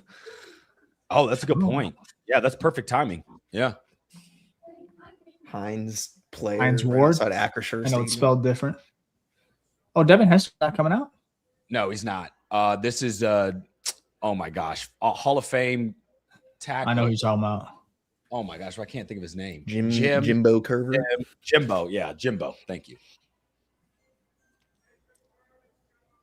Oh, he got no reaction, no motion.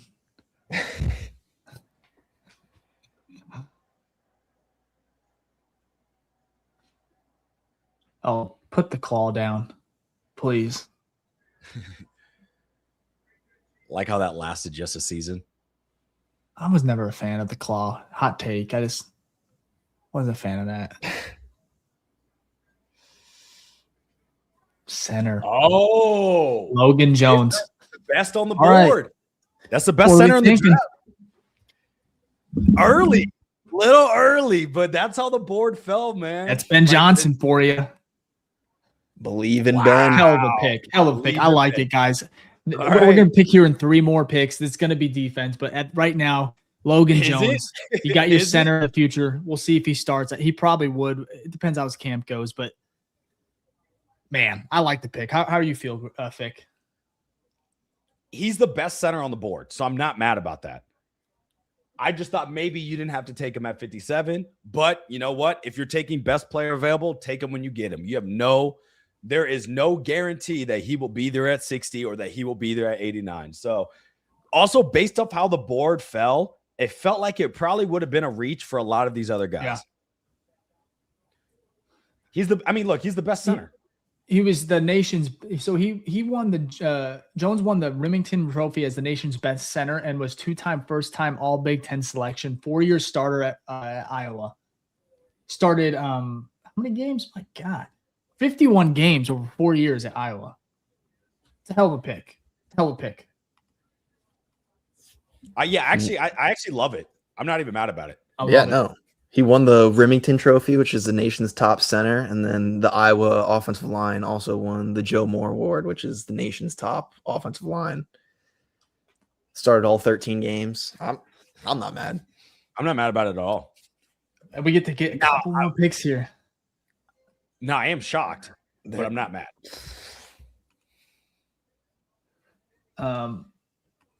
Let's can we pull up some stuff on him? There it is. EMW finally off the board. Dang, that's late, dude. That took forever for him to go. Okay, let me bring up some stuff on Logan Jones real quick. Excuse me. Let me bring up some stuff on him.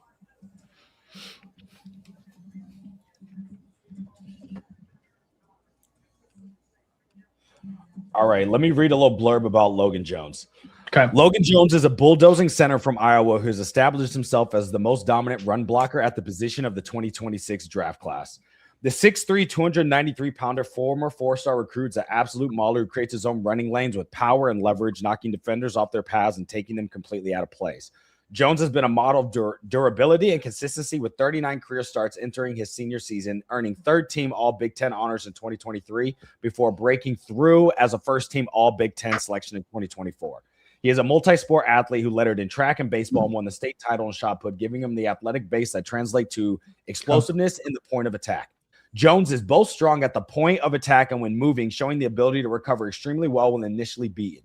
His competitive toughness and reliability make him a plug-and-play center projection at the next level. Jones was named the Lombardi Award watch list alongside Iowa teammates Aaron Graves and Jennings Dunker, recognizing his impact as the premier offensive lineman in college football. However, his pass blocking remains a development area with the 59.4 PFF pass blocking grade, lagging significantly behind his 73.0 run blocking grade entering 2025. At 293 pounds, he may need to add mass to anchor consistency against NFL caliber interior rushers. Jones profiles as a day 2 or 3 center whose dominant run blocking and durability will appeal to teams running power and gap schemes. That's Ben Johnson written all over it. Ben Johnson, yeah. Loves gap schemes. We run so much of that. So strengths real quick.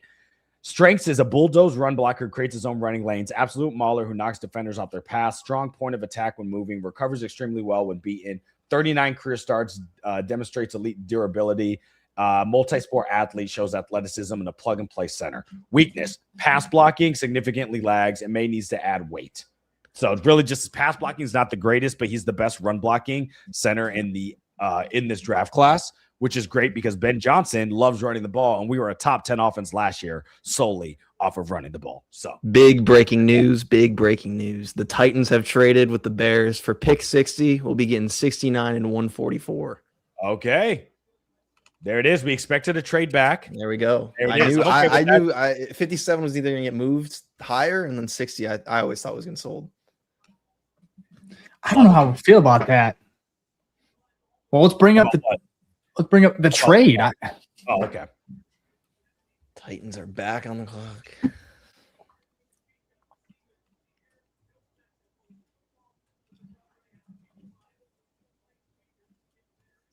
Let's bring up the tracker again, Fick. Mm-hmm. I will say this about Logan Jones. I'm seeing a lot of discourse on Twitter. That's what I was reading here. Here's the thing. Was it a reach? Possibly. However, this is likely your center for the future. If you have a problem with it, I think you just got to trust Ben Johnson here. Like that, truly, you read everything schematically. I think it's going to work. He's 6'2". I wish he was a little bit bigger as far as like a center goes. However, again, I just trust Ben Johnson, and at the end of the day, that's all I can do at this point. Like I think he's going to be the starter. If I think he's going to win camp. I just think it may be a little bit of a reach, but at the end of the day, this was his guy. This was Ben Johnson and Ryan Poles. This is who they wanted, and this is what they were targeting. And now they just traded pick 60 for 69 and 144 with Tennessee, and now you're just kind of, I guess, piling on some picks. I wish you would have got a little bit more for what about 144? Don't you wish it was a little higher? Where does that look as far as the metrics go? The trade metric. Yeah, I need to. What's the trade? Can you remind me what the trade compensation was again? Yeah. Bears get 69 and 144. Titans get 60. 144 is a fourth rounder, if I'm right. I think. Fifth rounder. Okay. Fourth pick of the fifth round. Okay, so it's early fifth. I was thinking late fourth. Okay. Interesting. Okay. So you move back 9 to get a fifth rounder. I'm not mad about that.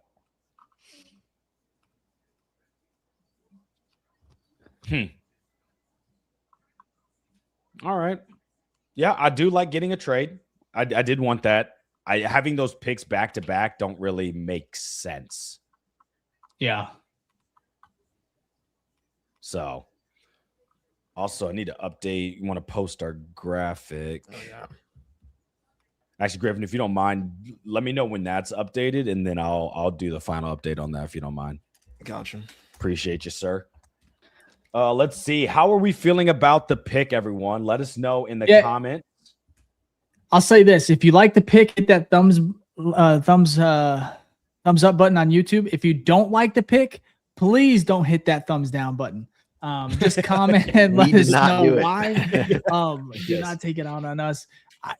Here's the thing. I do feel I'm seeing so many people saying like it's a reach. He would have been available later. Pick 89 is coming up. For me, it's like it was a need. This was a position of need. For sure. I like Sam Heck, and I'll be honest. I know you said he was the best center on the board for you, Fick. I had him at 3. Is that where Brugler had him at too? I don't know where Brugler had him at. I can't remember. I saw different ones. The Beast had him second. It went Slaughter from Florida. Jones. Oh no, and then Hecht. No, Jones was 3. He's just smaller. He's just smaller. He's 6'2". Well, that's what he's 24 years old. That's what you're going to want though in the zone scheme, you got to get guys that move. How big was? Let me look it up. Dahlman? That's a good question. I don't know. I don't think he was ginormous. He wasn't like a super big center. I just feel like every time I saw him, he's just like massive, dude. It's because those guys are though. Like even 6'4" is ginormous. 6'4", 280 is a big boy. God, did they? He retired. They took away his height. What the hell? He lost it all.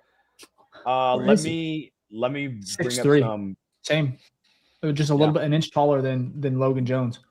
And let's be real, Dahlman was a Ben Johnson selection. He was the head coach for that free agency, so he knew he wanted to get Dahlman in. So it makes sense. That's the type of player that Ben Johnson wants. That's the type of structure. Let's go through some of these real quick, though. So Mr. Green Thumb said this was too early. Thomas Whitty called it. Nice job there. R said good pick. T-Bone said best O-line in the country. Yeah. Sponge Grok SquarePants said yes, O-line. Love that. Chad Miller said dang, so much for Pat Coogan, IU boy. But yeah, I don't think he'd have been gone that early. Let's see here. Yuko said, I'm not mad. Long-term solution. Oh, funny enough, the pick that we traded out of a 60 to the Titans, they ended up taking Anthony Hill, who I thought the Bears were going to take a 57. Yeah. So, R said, I like it. Good pick. T-Bone with the exciting whites. Yep. Looks like we're going in an ultimate all-white draft here. Not mad about that. Plastic Rockets, smart pick. Yeah, T-Bone. Yeah, exciting whites. I do love that. It's funny. I love this one. This is kind of how we were. TJ said, any offensive pick with Ben in the room, I trust with 100% confidence. Yeah, offensive linemen, Iowa offensive linemen are always good. So, okay.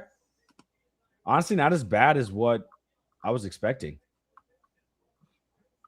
I'm not the biggest fan of that they traded out of the third round or out of the second, though.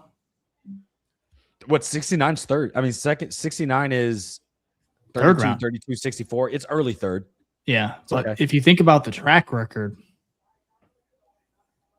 Yeah, it's early. It's, I mean, not great. Not great. I'm just being superstitious. But you're what, pick 5? Because Titans had pick 5, right? Or pick 4? So I think it's pick 4. Yeah, and I think they lost value on the Jimmy Johnson chart, too. I'm sitting here. The Bears did. Okay. So the Bears get picks 69 and 144. Titans get pick 60. And I think, yeah, not by much. I think it's by 5. Problem is that Johnson chart's kind of dated, but that's like the only chart we have. And it's so every situation is different, right? Like so every team is values things differently. So Max Clare, OSU. Interesting. Okay. They're going offense then. Rams. Someone for Ty Simpson to throw to. Yeah, they're also on the team exciting whites. So interesting stuff. Okay. The graphics good, by the way. Thank you, sir. I was just about to get that real quick. How do you do all that cool color around it? I'll show you afterwards. I was trying to do that. I'll get you. I'll get you the deets put me on that. Yeah, no, I will. Sooner or later, you'll know all of this stuff, just a little piece by piece. But appreciate you, sir. Logan Jones. And now we gotta wait. Not too long, but we do have to wait. 5th pick of 3rd. The 5th and 25th of the 3rd round is where we will be. Okay. We don't have a 4th, right? We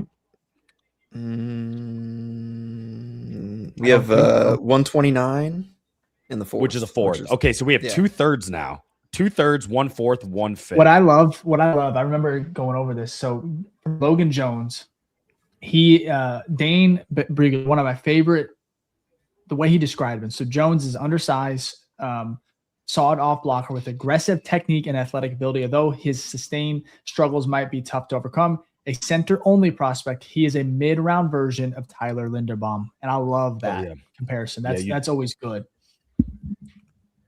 We'll take it. If he's anything close to Tyler Linderbaum, that's a win. We have another trade. The Bills have traded up to pick 62 with the Broncos. The Broncos will be getting 66 and 182. Okay. That's what is that the 5th trade now?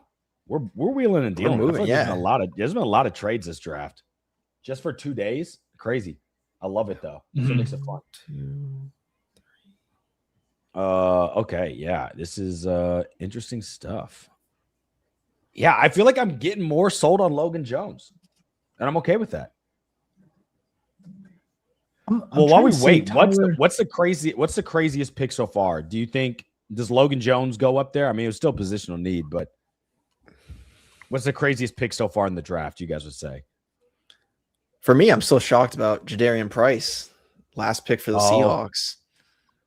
Because I mean, I mean, I think it's a great pick for them, but it was a little early, I think, based on a lot of projections I was seeing. That's a good one. I would say the Ty Simpson, honestly, going 13. That's just not gonna. I don't think it's gonna. That was shocking pick. That was shocking. I would say a pick that hasn't happened yet. I'm still surprised. Jamard McCoy, top 15 talent. That's probably going to fall to the 3rd round. That's a big drop. Not a Shedeur Sanders drop, but that is a significant drop. Mm-hmm. So he's literally every pick that we've seen, like so far, he's always the best available. You know what I mean? That graphic he hasn't moved. Here has not moved, and it will not move because he's literally was probably since like mid yesterday. Yes.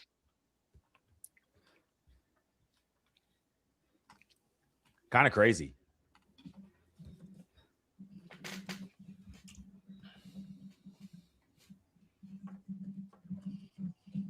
Interesting stuff.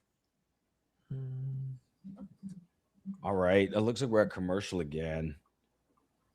Trying to see if there's. I was looking for some comments. Yeah, throw up some good ones, some funny ones, or anything that we think that's good. Otherwise, I was going to see some notes. I will use this time to shout out everyone. I just hit 2K on Twitter, so I just thank you everyone for the support. Heck yeah, man. Love it, Griffin. That was exciting.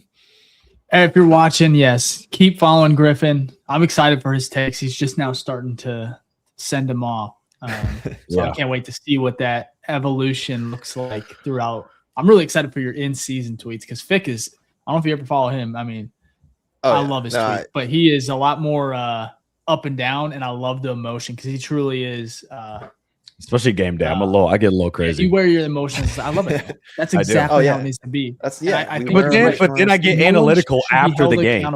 No one should be held accountable for their tweets in the game. Look at the timestamp and chill out. Yeah, it's never. Yeah, once the game is settled, I go watch film or I get more information coming. Then I'm like, okay, let's maybe what I saw live is not exactly what happened. So much interesting stuff that happens during the game. Go ahead, Griffin. I mean, last year with the cardiac bears and everything, I mean, half of my tweets would have probably been like, I hate everyone. I hate the sport. And then at 4th quarter, you'd think I was watching a whole different game. Yep, it'd be like that sometimes.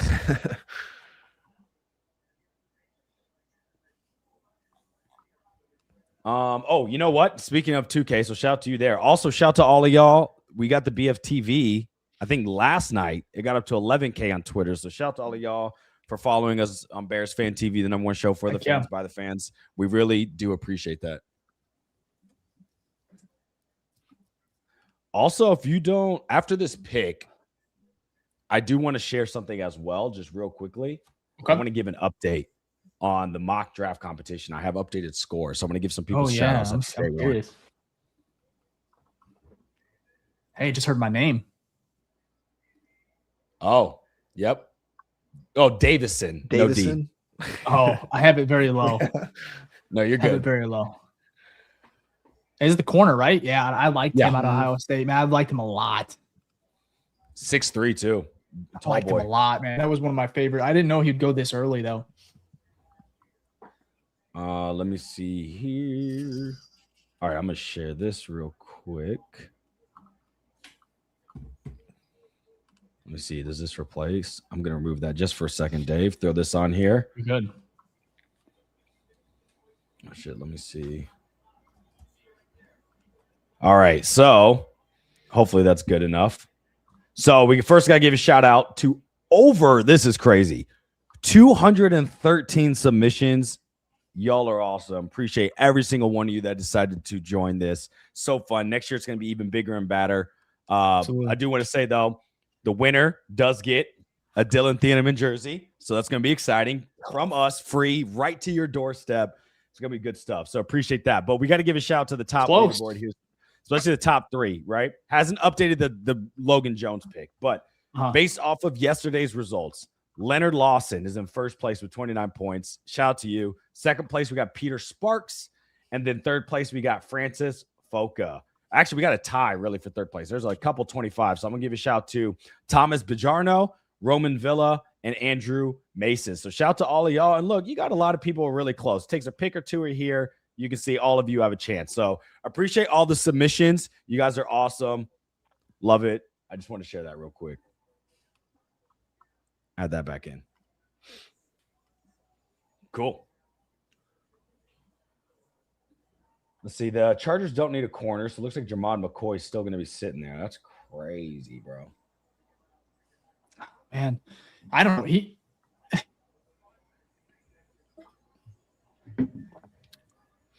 Hot take. Maybe this isn't a hot take. I love the Chargers aesthetic. I love the color combo. I love their social media, their social media, their graphics. I'm like, chef's kiss, chef's kiss, chef's kiss. I love the Bears stuff too, but like they kill it across the board. So anytime I see their graphic or anything about it, I'm just like, ooh, that's awesome. Team's not too great, but their branding on point. So one thing I really did like last year is like, I don't think we've ever been able to see like the Bears social media team like actually like be who they are and like do different things, because no one wants to see those guys half the year. But last year was so different, seeing them kind of come out of their shell. Yeah, that was nice. I think the Chargers have forced a lot of these teams to get more and more, up their game. So I think it's great. I like the South Florida social media teams last year. They had a great one. They'd take like a random camera and just film everyone on the side. They'd have like a ring camera or like something crazy every time. I love that trend. Yeah. Oh, not Sean Merriman doing his iconic celebration move. I love that. Oof. I know that's hard to do in a suit. Jake Slaughter. Oh, look at that. So look, the run on centers was going to happen. That's not that too many picks away. That should ease some minds, I hope, at least. Yes. Centers were coming anyway. Yes, they were. Not mad about that.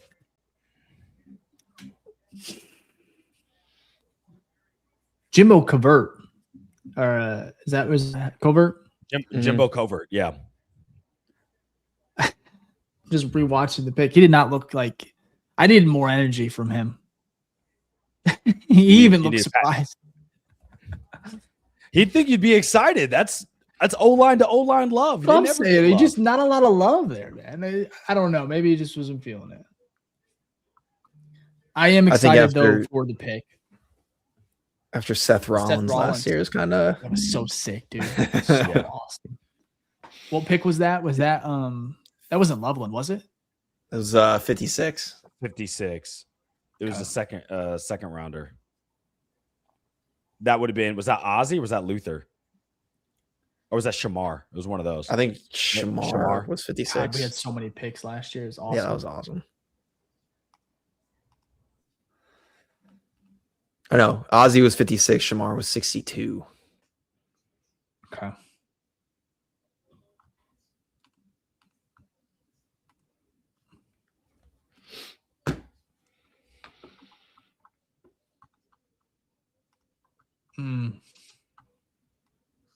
Gosh dang it. They had to trade back. I like it.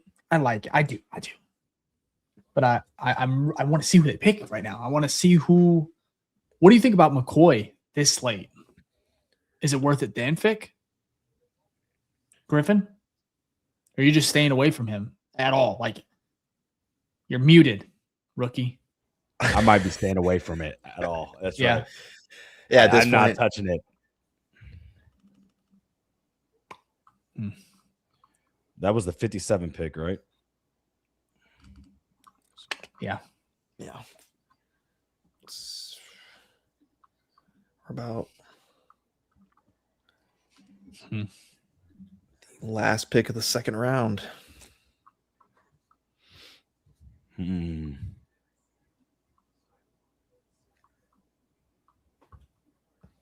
Grade the pick.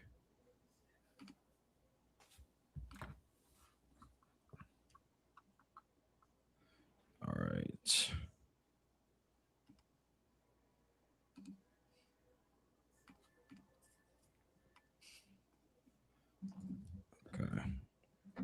one image out. Now I gotta get the second one. I'll be set. I'm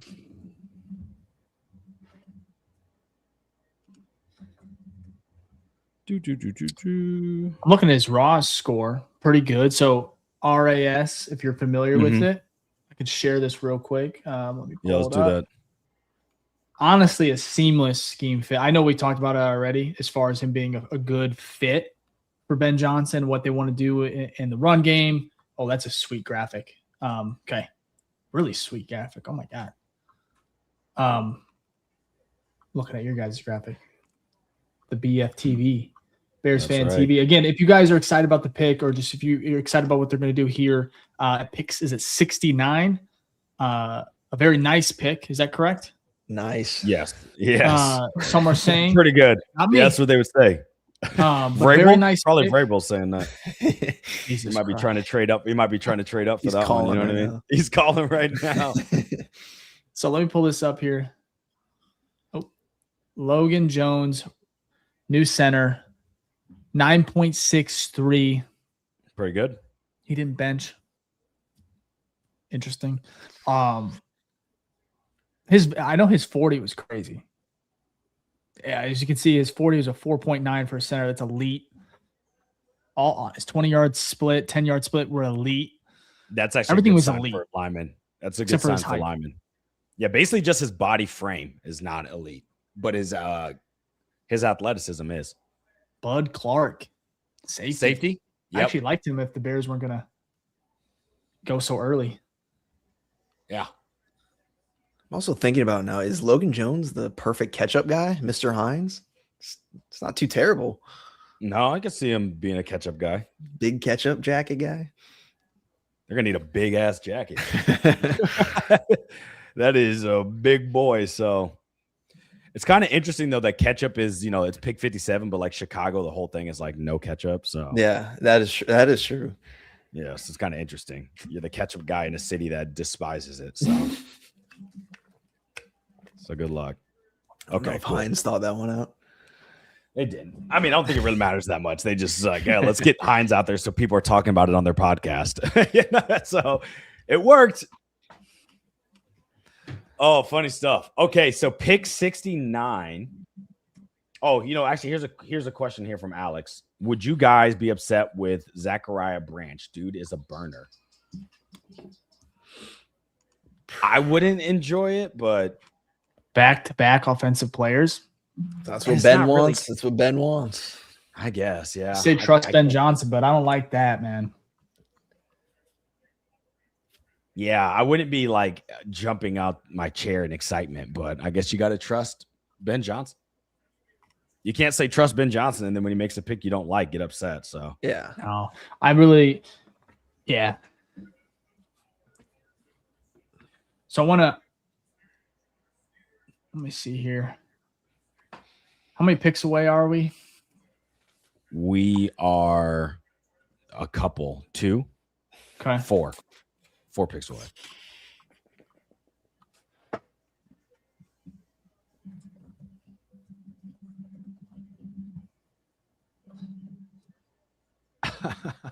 That's so funny. Oh my gosh, that's so funny.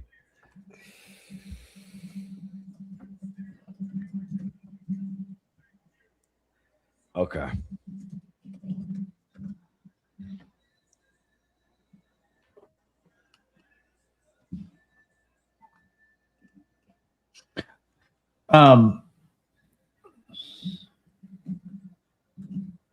So much military stuff, man, in between these picks. So can't watch do you think Logan Jones wins the starting role and starts week 1? I'd say no. Yeah, really? A second round pick not starting? Yeah, but this is a future play. You traded for Bradbury, who's for center 24 years old. Who? 70. No, yeah, Logan Jones? Logan. Yeah, but I personally, you don't make that trade if you didn't think Brad. I mean, you want competition, but I think Bradbury's probably going to win the starting job. And I don't think that's anything to do with Logan Jones. I think it's to deal with experience. And a lot of times you want your center, who's basically the quarterback of the offensive line, who has to call out the protections. You want him to, this isn't your first rodeo. So I think they'll go Garrett Bradbury for a year, let Logan Jones kind of learn the line, learn what he wants in Ben Johnson's offense, learn about the playbook, and then he'll be the starter ready to rock and roll next year. And I'd be totally fine with that. Centers play till they're like 33. So I'm not worried about a center that's 24 years old. Mm-hmm. So.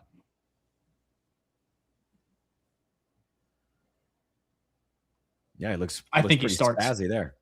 I do like it. Griffin, what about you? What do you think? What do you think?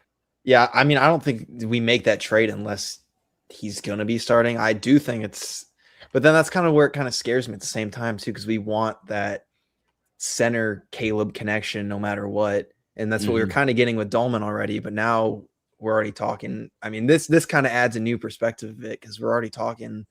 You know, we want that connection, but if we're saying him for a year and then maybe Logan Jones or however it's going to go, it's going to get complicated there, I think, with that aspect. But I think you make the trade, Bradbury's going to start week 1. For sure. I think so, at least what I think, and this is maybe the optimistic part of me coming out, I just think he started so many games. I'm looking right here at Dane Bugler right here. He says, I'm sorry, not Dane. It was actually Matt Miller from ESPN. So Jones, team captain, let me see here, started over 50 games. Or I'm sorry, 50 starts in college. He tested well at the combine. Obviously, we know that. Before the snap, he identifies the mic and keeps his head on a swivel. He rarely takes false steps, moves his feet well enough to stay in front of defenders. Locked in, combo blocker. Also, of course, a good fit for zone heavy run. You talked about teams. I just think that Ben Johnson, I think he's just going to be that type of guy where they're going to trust him enough. And that's the biggest thing, right? You talked about Loveland last year where it took a little bit for him to kind of get going. I think with Jones, I don't think that's going to be the case. I think he's going to be ready week 1, man. I truly believe that. What is it? What do we got, Fick? Oh, back Arizona. There's their quarterback. This is what the Bears used to do. We used to you have to, though. I can't be mad. I can't be mad at people trying to draft a quarterback. Every year you draft a quarterback. Over Carson Every year you should be trying to draft a quarterback. The value of a quarterback and a backup quarterback is so high that no matter what, if you draft someone, if they don't play, there's value of him on your bench because another team at some point is going to be like, we want that player, just like how we talk about Tyson Bagent. So it's a value play. Exactly. It's a value play every time. Draft quarterbacks. If the Bears drafted a quarterback with one of their 7th round picks, I would not be mad. Yeah. Because you know that 7th round pick can later turn into a 6th or 5th. Teams are desperate for quarterbacks every year.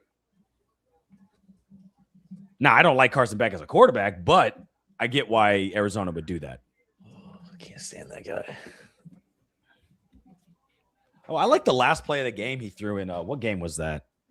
Was that the national championship, right? Oh, I can't remember because I always forget who won that game.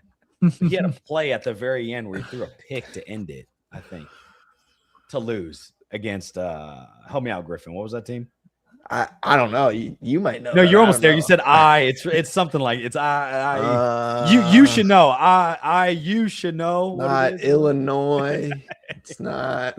It's not Iowa. It'll be there. Oh, funny. That is funny though. Comment. Jeremiah Love and Carson Beck together. Oh, look at that. They do not like each. They did not like each other. They do not. They better figure it out. Notre Dame knocked out Miami, right, in the year before? Yeah, and then they beat us, and they were the team that Miami got in rightfully, so I guess over us at that point because that's right, because that was basically the decider. But that's when like Ruben Bain and everyone was writing like the fuck Notre Dame and the books and stuff and all that. I hate Miami. I'm sure you do. I'm sure you do. Well, boys, I'm just curious to see what happens here. We were 2 picks away, so 3 picks. Look at Jamard McCoy still sitting there, though. This is crazy. I wonder how far he's going to fall.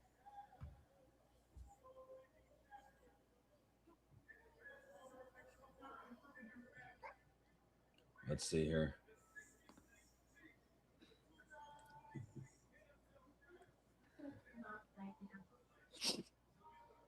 Tyler. Okay. The defensive tackle, Texas A&M. Interesting. I did not see him going this high. So I wonder what they saw in him. It doesn't mean he's not going to be a dog, but I was about to say that there's no one left. Defensive tackling. I'm trying to see best available here for defensive tackle. I don't think he was. I don't remember Brugler having him this high, and I don't remember ESPN having him this high. Yeah, he jumped over names like Dave's favorite, Grayson Halton, and then you have, Big Juice, Dominique Orange from Iowa State, and Xavion Harris, who's expected to go here soon. Yeah, I'm sure based off draft boards, that's going to be considered a reach. We'll see. It's weird. Yep. I like watching at this point all the fans like hearing the name and oh yeah. Right.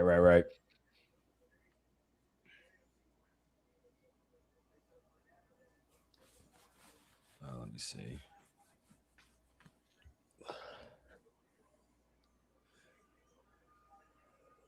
They're moving this round. They are flying, which is as you should. Well, it's only 5 minutes, right? Yeah, they knocked down 2 minutes now.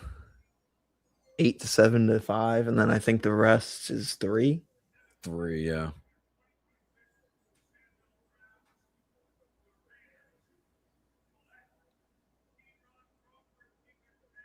Another edge. Another edge off the board.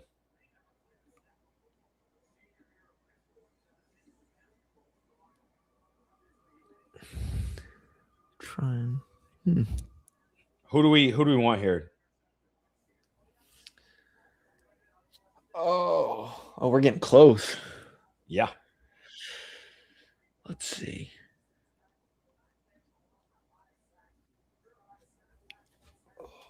This is ideal pick for Griffin. Who's Griffin want? Whoever Ben Johnson wants. What did?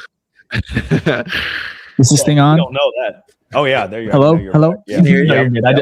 I like this. Keep me off the screen. It's beautiful. I'm missing something from the heavens. Oh, you can throw me on when you want. Cool. Yeah, no, you're good. I feel like I don't know. This is where it gets weird. Yeah, I'm not even sure. So the Bears. Right now.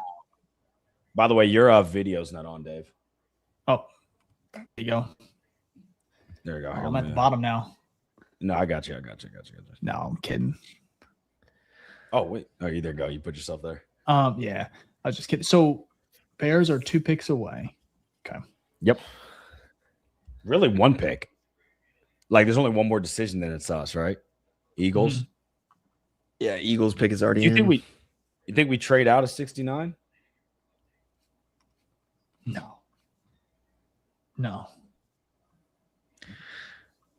Oh, I mean, I said DDS last pick, so might as well go with it again, I guess. That was one of my draft crushes earlier, so I would not be upset about that. We'll see though.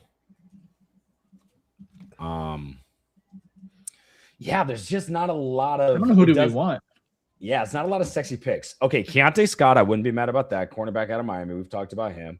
Mm-hmm. You could go Jennings Dunker if you want to get your offensive tackle. If you're not sure about the Ozzie Trapillo situation. I mean, that's the thing about the Ozzie. If you're not sure about that, and that's the thing, it would suck. It would. The injury just sucks, dude. It does. Just because you don't know. You just don't quite know. Man, you could go wide receiver here, or you go defensive tackle, Xavion Harris. You could go Antonio Williams, kind of a deep threat from Clemson.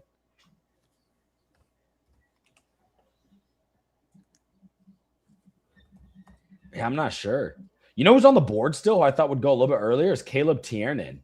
We took him in one of our mock drafts, right? Mm-hmm. We took him in our final mock draft. You could go him. He's still available.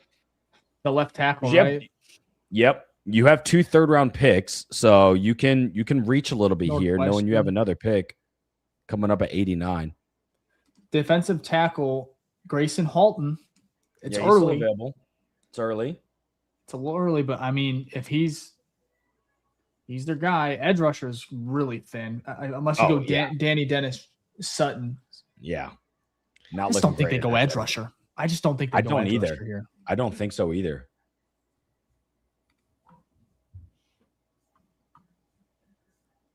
Oh, a little fun fact about Jones.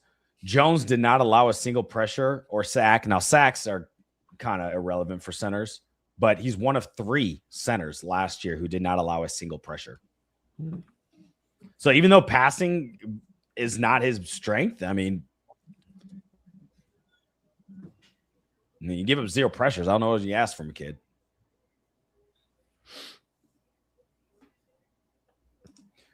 Tom Fornelli also tweeted that 2 of Logan Jones' comps were Drew Dahlman and Tyler Linderbaum.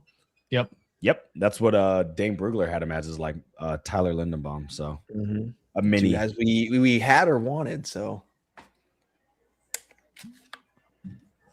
Bears on the clock. We're about to be with a very nice pick.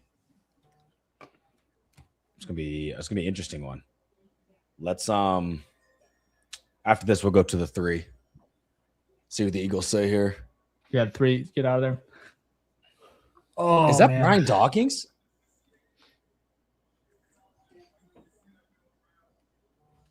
He looks smaller in person. Hey, the tackle. Yep. So everything's really open here, but as far, I don't know what the hell they're going to do. I don't know, man.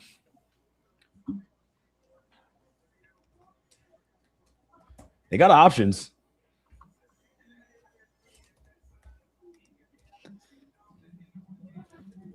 Yeah, a lot of people want Branch. I just feel like it's too. You don't really need it, but I could see it. Whatever. I trust Ben Johnson. Can't be mad about it. Wouldn't be my go-to, but yeah. Here we go. We got to put our bids in. What do we got? Who are we taking here at pick 69? I'm gonna go Danny Dennis Sutton. I know I had no edge rusher, but I'm just gonna go there. Am I all the way up here? Yeah. Okay. I'm going Keontae Scott from Miami. There's been a run on Miami boys. I could see us taking another versatile corner / safety. He's not a true safety, but he's more of that nickel play in there. Especially after losing what's his name? I'll just take the DDS till he gets drafted. You say you're gonna say DDS till he gets drafted? Until he gets it. I'll just keep doing it. Dave, don't you dare. I almost did. You know better to be on your phone right now. I know you're just trying to send out a tweet. No, I have night mode. No, I don't have nothing. I was just honest. I just went like on my notifications and I accidentally saw it. Yeah.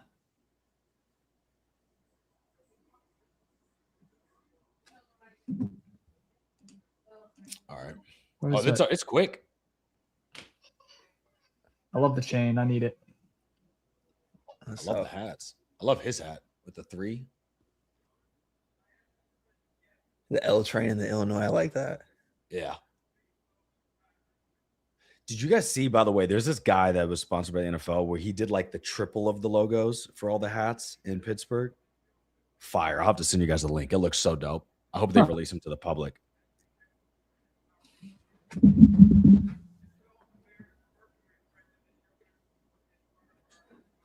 Here we go, fellas.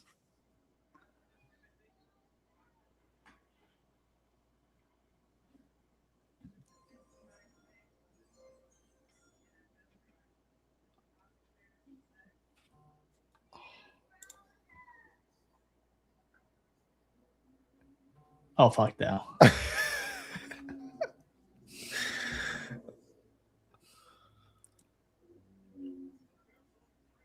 Okay. It's what Ben wants. You are some. What Ben wants.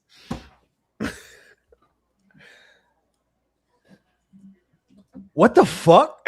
What?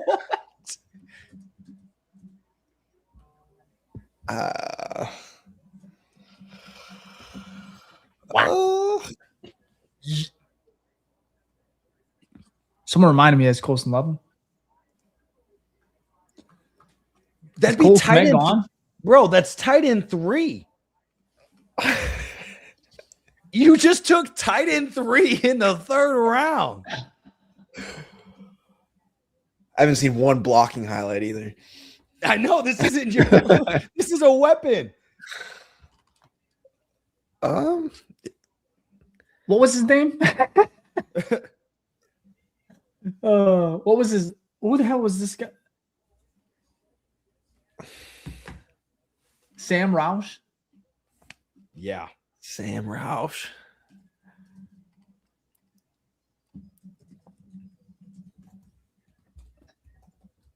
Yo, we've been silent. Is Cole Kmet being traded? Yeah, like what could that mean? I don't know. What does that mean? What are they building in there?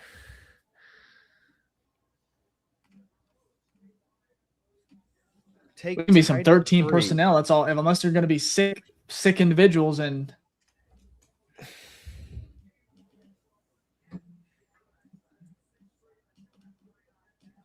I don't know. 13 personnel, Ben Johnson. I don't know what he's cooking up, but I don't know if I like it or love it.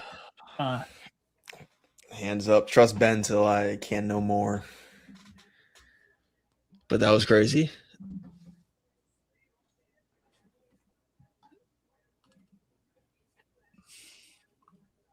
Did you guys see Kobe Bryant's tweet?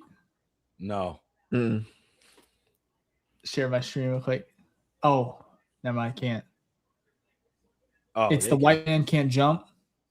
Mm-hmm. There you go. Cookies and cream, man. Oh, it's awesome.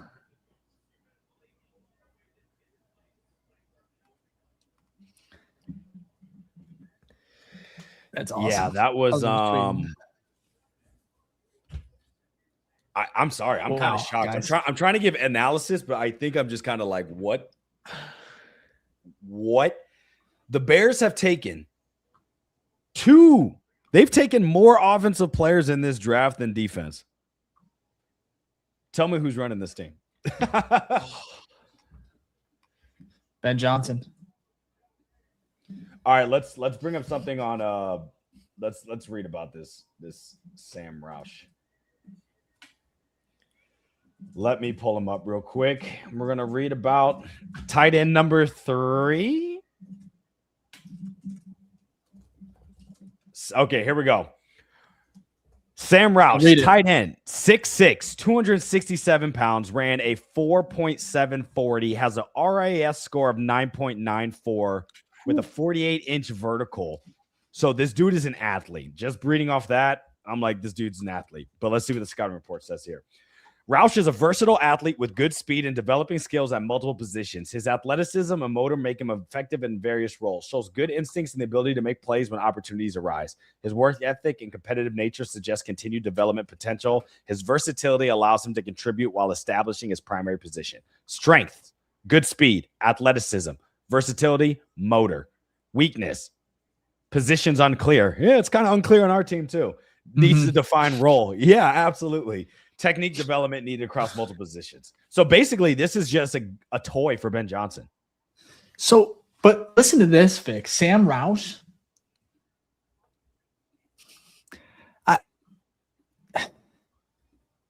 He's tight end number 6 on the Beast for the Athletic. And he's 22 and a half years old, 4th year senior,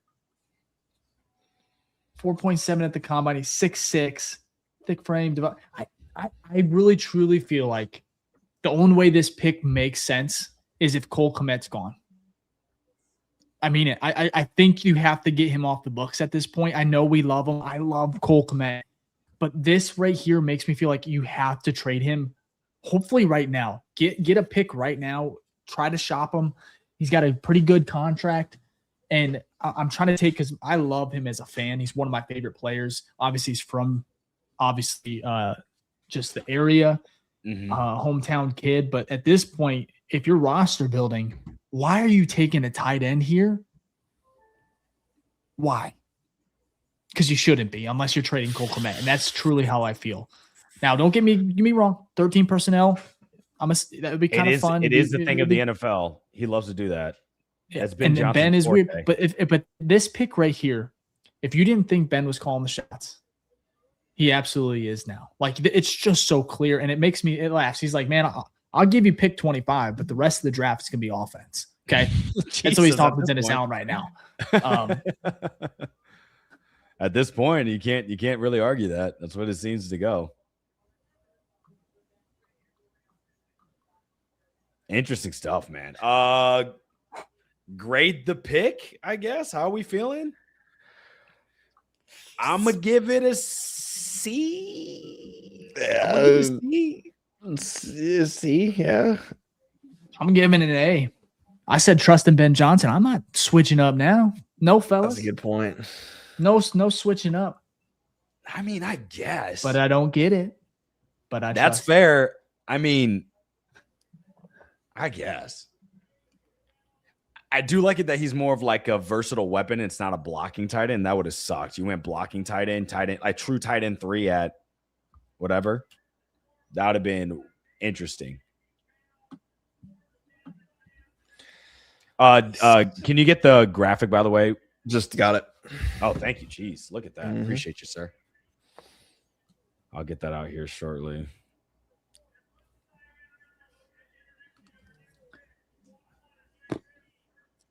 We have another pick, right? Yeah, we have 89. Are we? How many picks is that away? 18. Jesus. Yeah, tonight 18. Ends on pick 100, and we have pick 99 also, or pick 89. Roush, he has his arm length is a little smaller too. I'm just like kind of honestly, I didn't scout a lot of tight ends, obviously. No, I didn't scout. Bears just restricted Cole Kmet, but this is kind of like Luther Bird and DJ Moore thing where DJ was out after the year. I just don't like this. I don't think drafting a year ahead for a tight end here makes sense. But that just goes to show you as well, Fick and Griffin, that the way the board fell kind of screwed Chicago, man. I mean, it was horrible. Oh, yeah, 100%. Edge rusher taken, defensive tackle taken. There was a huge run on both of those positions where it's like, I guess Ben was like, all right, fuck it. We're going to outscore. We're going to outscore teams. We're going to drop 40 on you.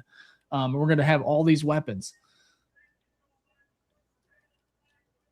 Really adding to the cream part of the cookies and cream. 3 oh my God. So is this the all is this all white? It's all exciting whites. Oh my gosh. That is perfect time for my quote. I'm just a white guy. You bet. Yeah. Just a white guy. Yeah, we need That's crazy.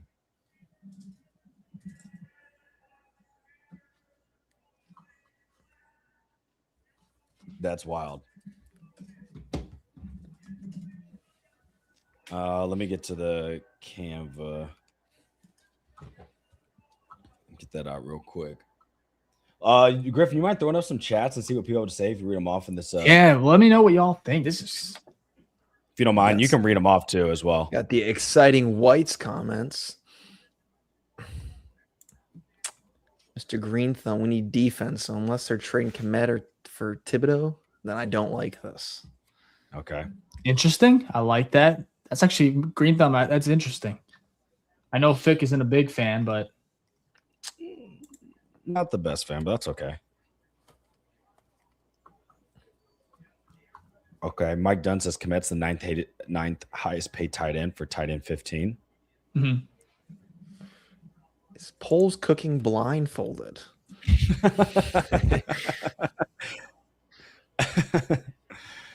He might be.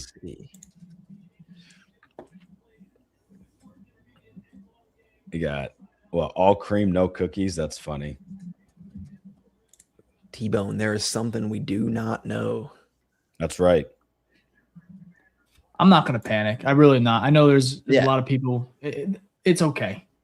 It's okay. People panicked about the Loveland pick. They did. Look how that turned out. A lot different of an athlete, but for sure. This draft is It's funny. It's gone exactly what we wanted to happen on day one. And then day two is literally just all randomness, which is kind of, makes it fun, but it's just how different day one is to day two.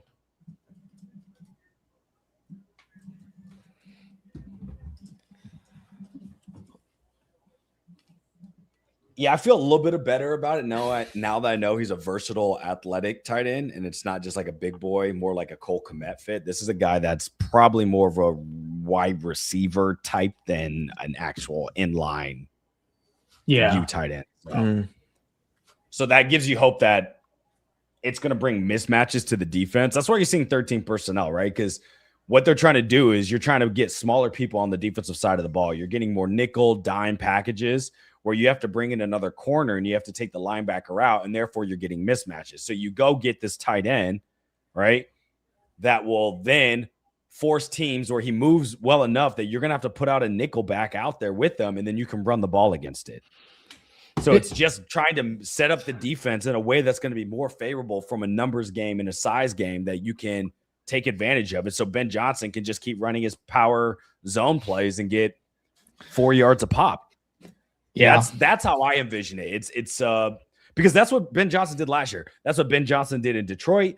He's a big 13 personnel. We're seeing a shift in the NFL with 13 personnel, and that's the whole reason of 13 personnel. It's because you put the defense in a compromising position, and then either they have to send out lighter people and you run against it, or you throw play action off of it, which is actually what we did with Cole Kmet in that game winner against the Packers in week 17. That was 13 personnel. We did a play action. He slipped through on that deep post and you hit it right over top because the safety bit down. So I'm talking myself into it right now that maybe this is just going to be another chess piece for Ben Johnson to really get this defense going. I see your vision, Fick. I think Ben wants to outscore people. You drop 40, you probably win a lot of games. However, that's not likely every single week. It's just impossible to sustain that. Right. I think the Bears are going to be great on offense. If I had to guess right now, I think Cole's gone. I'm not saying tonight, but I think he's gone at least within the next couple weeks. That restructure is interesting. The Bears are also, I know we talk about the cap, right? It's a myth. They have some wizards at Hallis Hall that can kind of make it work. However, getting rid of Cole Kmet, you free up some cap space for sure. But is it a DJ Moore, Luther Burden where he stays, where Kmet stays, helps kind of mentor Loveland again? Loveland, I think, is fine, but Loveland gets 1 more year with Kmet. Obviously, Kmet is loved in that locker room. And then you get Sam Roush as far as like being able to be mentored from under Cole Kmet, who I think Kmet is he's a good blocker. He's a very underrated player. I think that's a good mentor for him and Loveland, and that tighter room is going to be really, really good. It reminds me of like the receiving room in 2025 where you had so many weapons, right? And so could Cole Kmet be shipped next offseason similar to DJ Moore, and we have like that Luther Burden DJ to Cole, Sam Roush? Very possible. And I think you're very right about the versatility factor that comes with Roush. Am I saying that right? Sam Roush? I think that's right. Again, I did not do much. I did not do research on tight ends. I'm not going to. You sicko. I couldn't even really hear the kid when he announced it. Yeah. Oh. Anyways, whether you like it or not, hit that like button. There's 7,376 of you guys watching across all platforms here. Appreciate it. I bet half of those, about 3,500 are probably not happy right now how round 2 is going, but that's okay. We trust Ben Johnson. Like Griffin tweeted out, it's a very exciting, albeit white draft class for Chicago, but that's okay. You guys are on top right now. That's okay. All right. You got to clip that. Exciting but white. Oh my gosh, that is so funny. Oh my gosh, I know the memes are gonna be crazy for this draft from round 2. So past the Giants traded up to get Malachi Fields with the Browns. Oh yeah, from Notre Dame. That's your boy. He did not combine well. Right? Yeah, he ran super slow. Did not look great in that scenario, but he's like a big body wide receiver, though. He's like your big third down. Isn't he like 6'5" or so? He's a big guy, yeah. It was also just weird. I mean, like the past 2 years of Notre Dame football, I mean, it's kind of been the love price show for most of it. True. So I mean, the passing game has been a little different, but that's fair. You're not getting a lot of love, LOL, as a wide receiver. Exactly. I mean, one of our best receivers the year we went to the Natty was a lacrosse player. So I mean, like that's yeah, not great. That's kind of what we're getting. But hey. All right. Odds. We go defense or offense? And the next pick. Probably special teams in this point or something. Something weird. Kicker, right? With that. Do they go running back and just truly say, fuck it, we're going to outscore you? We're going to be, I mean, I really think wide receiver or running back would be hilarious. We got another super chat here. Again. Knights of Ben. Yeah, thank you. $20. So appreciate it. You want to read this one, Fick? I think you need sure. Knights of Ben 3790 on YouTube. First off, thank you so much. Absolutely. Didn't have to send this in. We really do appreciate it. But you said, trust Ben. Later, guys. Bear down. Thank you, Knights of Ben. Enjoy the rest of your day. Thank you so much. Yeah, you know what's crazy, guys? In the same time, go ahead, Fick. For the longest time, it's always been like, oh, here's the Bears defense, right? Oh, man, they need help in offense. They need a receiver. That's been the storyline for so long. And now we're here bitching. Like, are you serious? You're going offense? And it's like, this is, I think, it's part of the NFL. You need to score. And here's the thing. Caleb Williams is set up, man. Like, they're doing everything in their power, getting a young center that I think can start or at least push for that starting job, if not be the starter for the next 10 years, like you said, Fick, earlier. And you get a guy like, I mean, that tight end room, that receiving room, I even think the running back room is really, really good with DeAndre Swift, Kyle Monungai. That's why I'm saying if they go and get another running back and just have a rotation of guys at every single level on that offense, I mean, is nasty. And here's the thing. If is it Bradbury, the center that we traded for, if Garrett Bradbury, if he starts, great. But the depth now you have at center, right? If an injury happens, because that happens all the time in the NFL, especially at the offensive line, I think the Bears are just truly set up where it's like, hey, the defense, the great defenses around the league, sometimes you can't stop a quarterback. It doesn't matter. And I think Caleb has that ability where it's like, hey, you may have a top 5 defense. It does not matter. He's going to go down there and he's going to score. That's just the NFL for you. So you have to have guys and weapons everywhere, right? And it doesn't really make sense as far as the tight end. It does not make sense to me unless you trade Cole Kmet. But if you keep all 3 and you have 13 personnel and Ben Johnson wants to do that, like I said, I trust him at the end of the day. And I think the Bears are just in a new era where they're going to outscore you. That's their goal. Of course, defense can win some games. And I think the defense is set up to probably make some big plays. And I don't think they're quite done yet with the draft. But I think the Bears are going to be in a not a lot of shootouts, but I think they're going to be able to hopefully win games next year, where I know we laugh about the cardiac Bears, and I'm going long here, but I don't think that's going to be the case. I think the Bears are going to be, I think it's going to be 35, maybe 21, where they can win some games where it's not so close, but their offense can kind of put things away, where their defense can kind of relax a little and maybe play a little bit more freely, send a couple exotic blitzes, right? I think the Bears are in a good spot here where their offense is going to truly maybe hopefully elevate that side of the ball. And again, they're not done right now. This is 3 picks in. I know it's shockingly that they only went 1 defensive player, albeit at 25. And Thieneman is awesome. But I think, like I said, the Bears are in a good spot here. And it's just different, man. I think we just got to get used to being an offense-first team with Ben Johnson at the helm. Anyways, that was long. But that's how I feel. I think it's fair. We need that context. Kind of talks us off the ledge.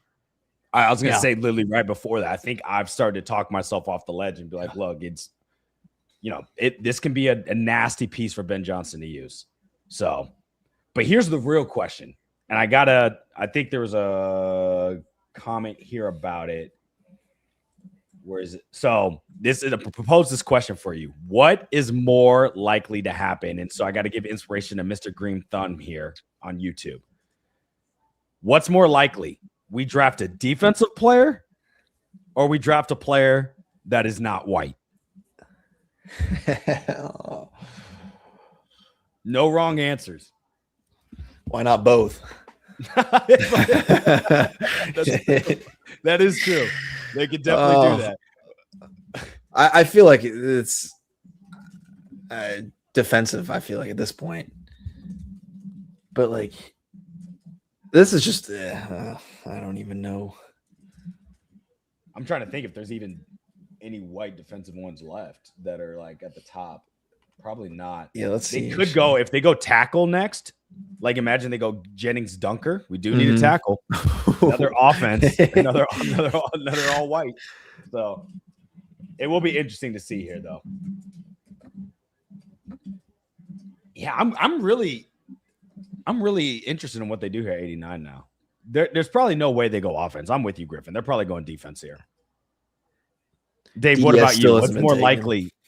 What's more likely? They go defense or they draft a non-white person?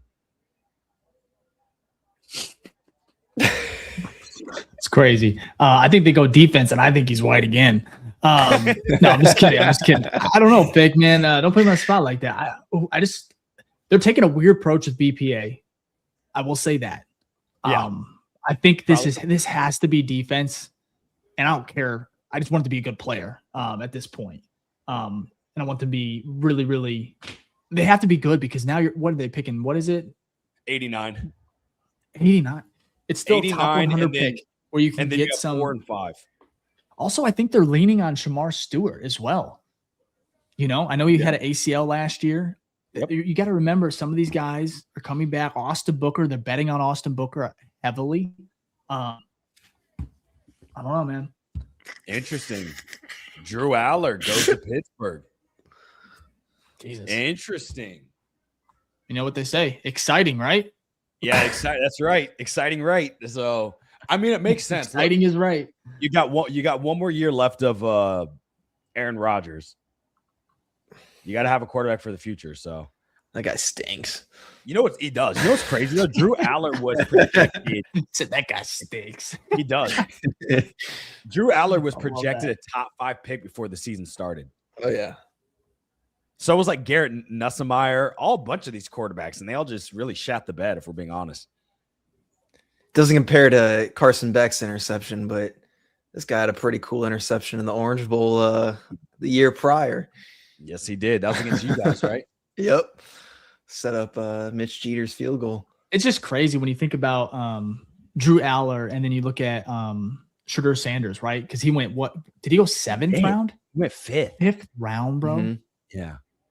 I think Drew Aller's worse than Shedeur Sanders. I agree. God, yeah. Oh my God. It's not even close. And I understand it is shocking how far he slipped last year. And you get a guy like Ty Simpson who goes 13th. I'm not saying he could pan out and do really well, but that's just really it's a big jump, a big reach, and a lot of trust to take someone like that 13th overall. How many starts did he have? Less than Mitch Trubisky?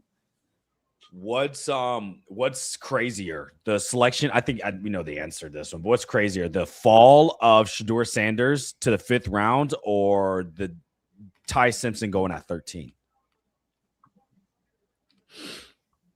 Ty Simpson's for me, man, is always going to be like, damn. But Shedeur was expected to go 1st round, bro. He dropped 4 rounds. Well, he was expected to go 1st.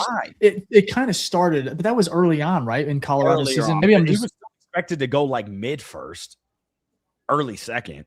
Maybe I am, past the 2nd. You know what I mean? No, you're right. But I think it's maybe just like it happened so recently. You're right. I think at the time we were all like, holy crap. And then it was like, I don't think he's going to get picked at that point. It was like that possibility when it got to like Packers have traded up. Nice. Okay. I have the details. It is Packers have traded pick 84 and 160 to get up to 77 from the Bucs. Okay.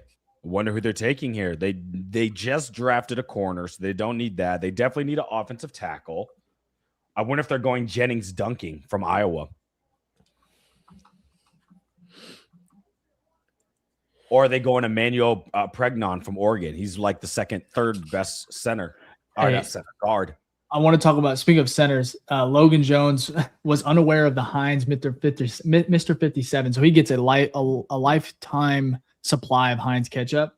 He ended his Zoom call with the Bears. He goes, "Let's go catch up." I wish I could hear that that soundbite because just reading it cracks me up.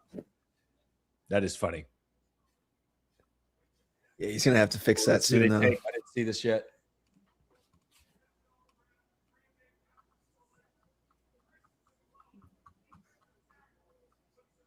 Okay. Yeah, it's not a bad pick. I can't even hate on that one. Get him off my TV though. Okay.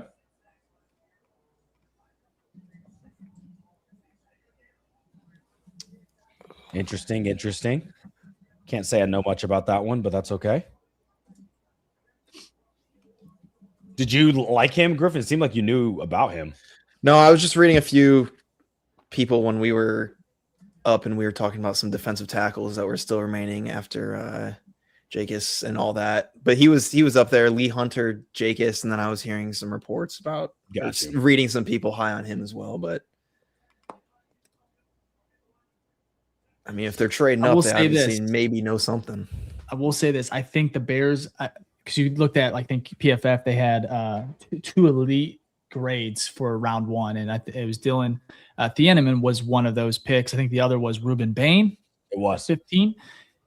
I guarantee you, I don't know if the draft graders or, those articles that come out and all of the shows, I don't think they're going to be as high and show as much grace. However, unless they look at it as Ben Johnson, because if you trust Ben Johnson, it's like, well, all right, this he's probably going to try and just outscore you. And so, but I just don't think the grades or the reviews are going to be as high as round one, which is good. Definitely. We need to be humbled a little bit, right?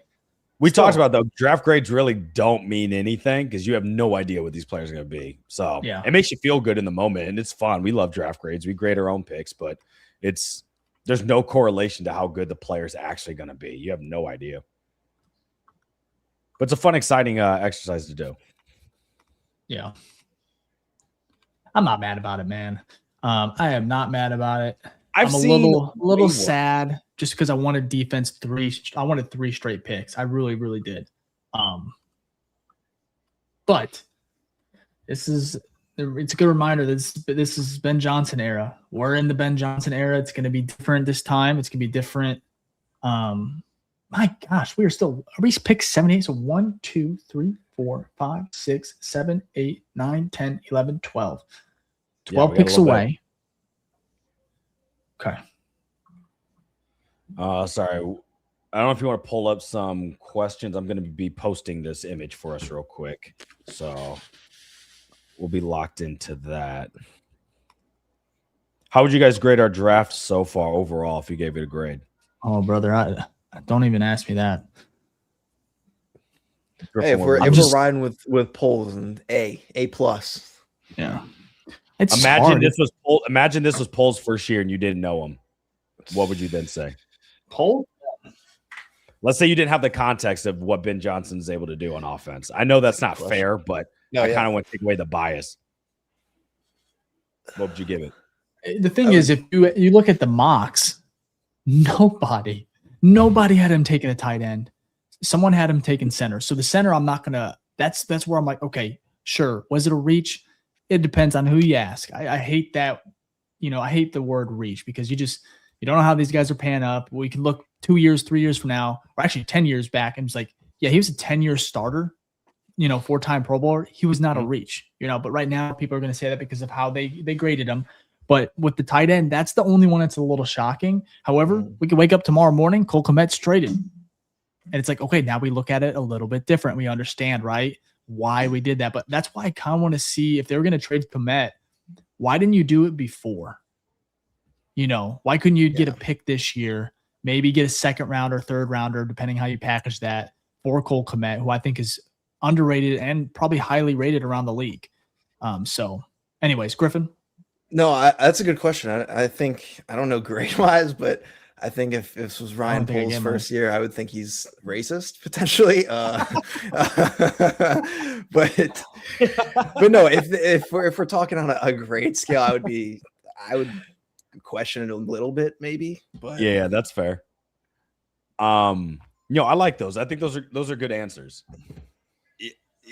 luckily you do have the bias of, knowing what Ben Johnson has done and Ryan Poles. So I guess it is fair to give him grace, but it's definitely an interesting draft for sure.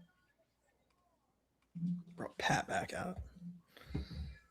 I mean, do you expect anything else? I'm not even mad about it. Do what you need to do, bro.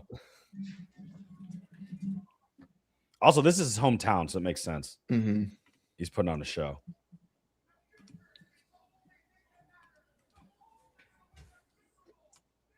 Okay, buddy. This year should drug test their guys before they go out there and announce picks.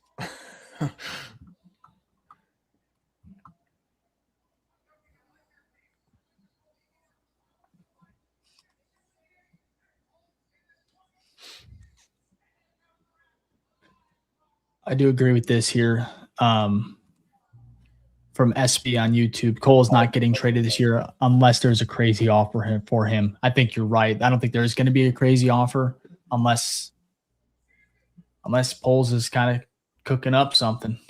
Yeah, that's what I was going to say, Dave. I totally forgot. I was going to say I actually don't think Cole gets traded. I actually think they drafted this with Cole in mind. I think this is like we can run so much out of this. Yeah, what are you going to do? Are you going to guard Colston Loveland? Good luck. That's we can get thing. Cole open. Are you going to get Colston Loveland emerged? Going to be open. That's a good point. Colston Loveland emerged as a almost unstoppable force last year. You look at his playoff, game against the Packers, where the guy just went crazy. And if you remember correctly, against the Rams, he was hurt down the stretch. He wasn't even in the final drive. Yeah, and he's he's so good. But now if you lock in on Burden, you lock in on Loveland, you still got to deal with Rome. You still got to deal with Komet. Now you got Sam Roush, depending on how he's going to be. And I hope I'm saying that name correctly. I know people are going to kill me in the comments, but it's like a death by a million cuts. Is that? Yeah. Yeah. Caleb Williams, my gosh, dude, he's almost spoiled right now. And it's a rookie contract. And I think Kyle Brandt just said, shut up, trust Ben Johnson, shut up. And I think that's what I'm going to do. So I was reading a lot too. People were really hoping at some point to address like a wide receiver 4 almost. So I guess that's kind of almost that too, just how many options you're going to have. Yep. It's a good point. What about this though? Is who I think still available? There goes Zachariah Brandt. Grayson Halton. And DDS is too, I'm pretty sure. Zachariah Brandt just went to the Falcons. Okay. Stays in the state of Georgia. Look at that. And we pick at 89, is that right? Yes. So 10 more picks. All right, I just got the tweet out. So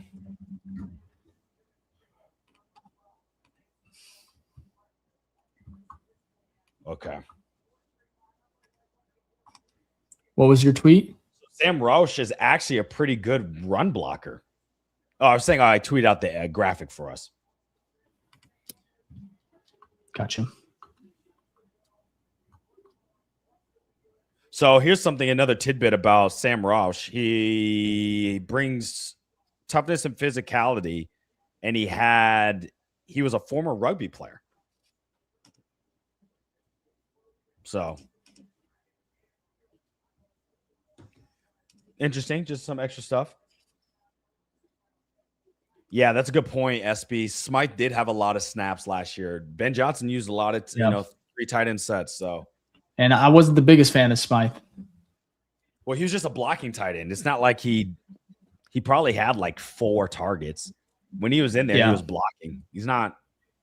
This guy's way more of a weapon. Hopefully, he can block just as well, or if not more. So we'll see what happens.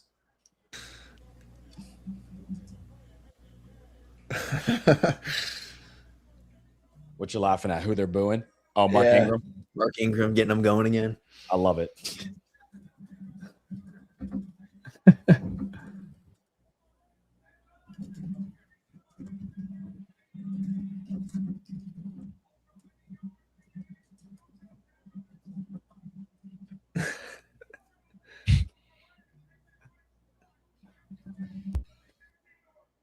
Oh man, I love when players, man, get to announce.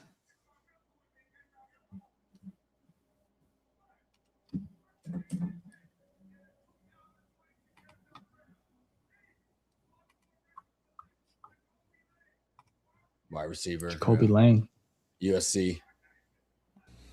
They need a wide receiver. That makes sense.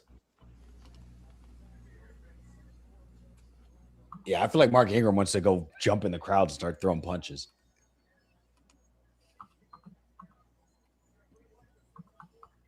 All right, let's see who's best available now. Bro, Jamard McCoy is still there. We talked about it. We were like, is he going to stay on that best available? And he sure is. What about crazy?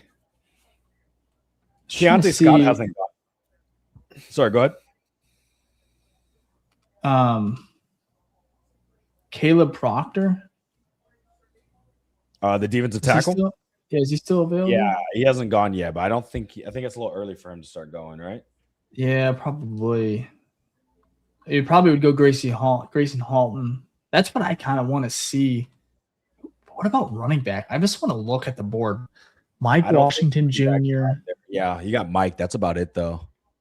You'd say that, man. I feel something weird coming. No, I'm not saying that he couldn't get picked. I'm saying there's not like a lot of good running backs in this range. Like it's Mike Washington, and then that's about it. This isn't like a heavy running back draft. So, yeah. There's a bunch of wide receivers, though. They could do that. You still got like Skylar Bell. You got Elijah Surratt from IU. You got Chris Bell, the speed demon from Louisville. Commit for A-Chain. They're not trading them, I don't think, Alex. You got Chris Brazell, who's a speed demon or deep threat from Tennessee. So, interesting to see.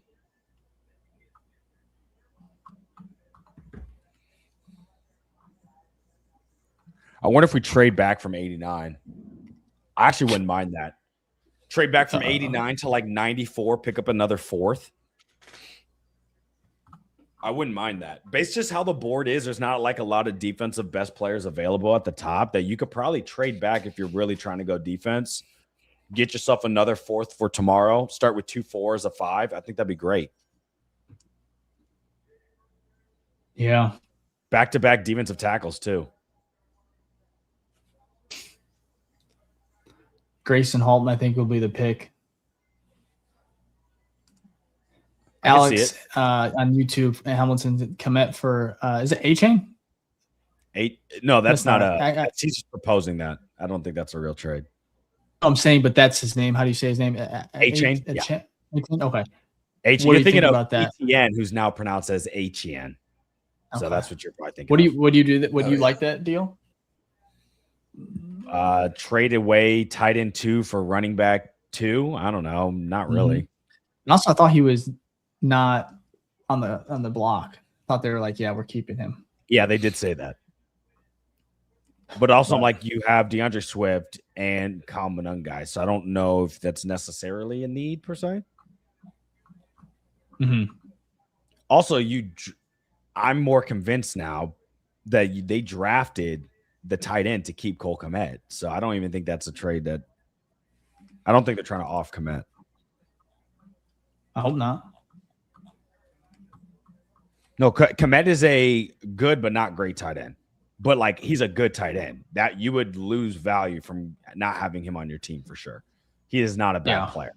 He is an above average player. He's like top 15 tight end. I'll take that. Colston is on pace for top 5. So, like, so you got 2 tight ends that are averaging out top 10. You'll take that any day of the year. And then now you just threw in another versatile weapon. It should be interesting to see how he's used.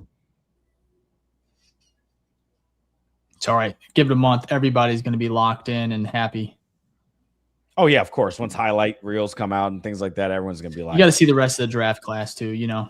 That's true. That's the. We do not know yet. And that's what makes it fun. We're not going to know these guys for like 3 years, man. Even someone like tight end, I think is going to have a fantastic, like, I think he's definitely going to be the guy. There's things that happen where guys have great rookie years and then they're not great. That happens all the time. So nothing is promised. You got to give these guys enough time, enough data for you to really feel good about someone, you know? So I'm not jumping off a roof or anything for these picks per se, because I don't, it's way too early. Now, are they confusing? Absolutely. Well, at least the last one was, but I'm not going to throw in the towel for any of this.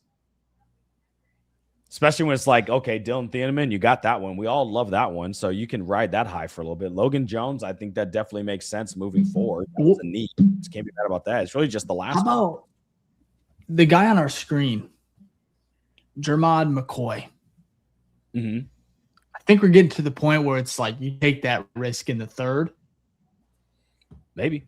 And I think you take that risk at pick 89. Unless you're really high on Grayson Halton out of Oklahoma. Let's see here. Danny Dennis Sutton. He's still there? You can add. Yes, he's still there. No, I'm saying there are dudes left. Is what I'm just trying to say. Like there's some guys. For sure. Look, talent can be found anywhere. We see that all the time in the NFL draft. You can find yourself a Bo Jackson in the 4th. It doesn't mean you're going to, but you can. You can find a Russell Wilson in the 3rd. Doesn't mean you're going to, but you can. That's the whole point. There's definitely guys on here. There's someone in this 3rd round that has a chance to be a Hall of Famer. It happens every year. There's someone from the 3rd round that ends up being way better than what you thought. So you just hope the Bears get it right and make the right decision. So we'll see what happens. I have no idea, but Griffin, do you have anyone in position you think we should take next? Do we force it or do we go BPA and say fuck at this point, BPA. Okay. Whether that's whoever that is. Okay. I'm cool with that. See who the Vikings take here. Oh, they took the juice.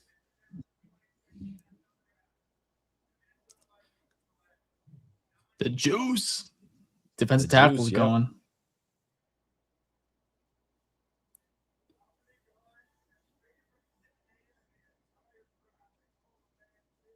Big citrus.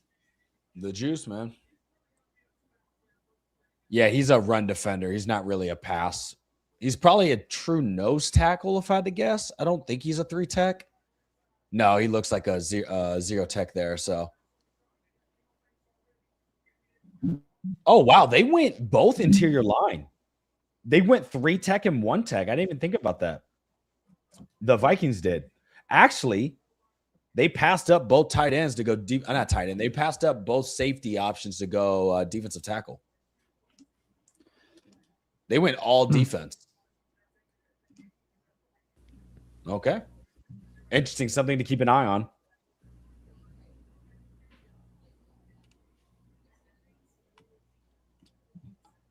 I'm very curious to see what they do here at 89. I'm seeing some trade downs. Already happening, or people want to trade down? No, 1-2. Got you. Let me see here. I'm trying to see which team I enjoy, like who's really been killing the draft.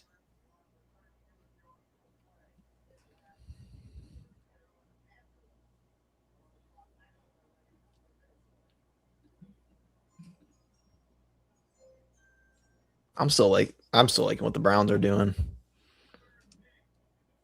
EMW late after the first 3 they had. No, that's nice.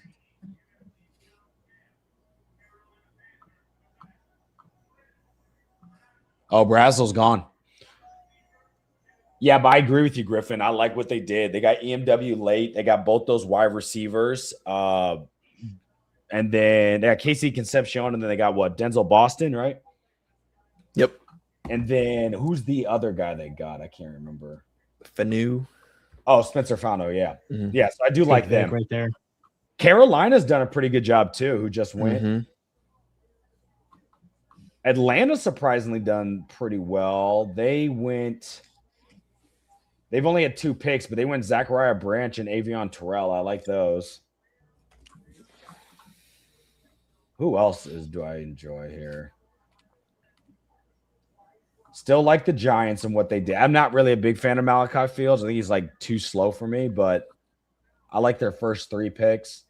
Oh, I like the Jets. Maybe not so much the Kenyon Sadiq. I don't know if they needed a tight end because they just on pick 42 last year they drafted Jason Taylor's son, I believe, Mason Taylor. But I do like the Omar Cooper, D'Angelo Pons selections and the David Bailey. Let me see. Who else had multiple picks doing pretty well? Tennessee's not bad either. Carnell Tate, that's a great pick. Anthony Hill, one of the top 5 linebackers. And then they went Keldrick Falk, who's more of a development edge, but where they got him, I think it was worth the value. So what would you guys give a grade? Oh, I already asked that. I don't think I gave mine. I would give the Bears like a B-. But that's not me being doom and gloom. That's me just from like positional need versus BPA. That's probably where I'd go. But I'm not doom and gloom about it. I'm okay. I trust Ben Johnson to make those picks. Yeah, no, that's one thing about the draft. I'm not going to be sad about any of this. Right. It's the Bears are getting better, albeit if it's not the direction I 100% agree with, it's okay too. So right. Yeah, it's what makes it fun though, man. I honestly love being shocked. I think that's because no matter what, it's not like I have a dog in this. I have no idea what's going to happen. But it's kind of nice to just be like, oh, wow. You know what I mean? You talked about like feeling like a kid again, Dave, but that's how it feels for these. You're like, oh, okay. You know? Yeah. I like that general emotion. So like Dylan Thieneman was fun and that's exciting, but like we kind of felt like that was going to happen. All the rest of these 3 picks, the rest of the other 2 picks have just been not on my bingo card. Now you hope they're more of the exciting where it's like Colson Leveland last year and less of the exciting like or shock. The problem is last year and less of a shock like Mitchell Trubisky in 2017. So we'll see how it plays out, but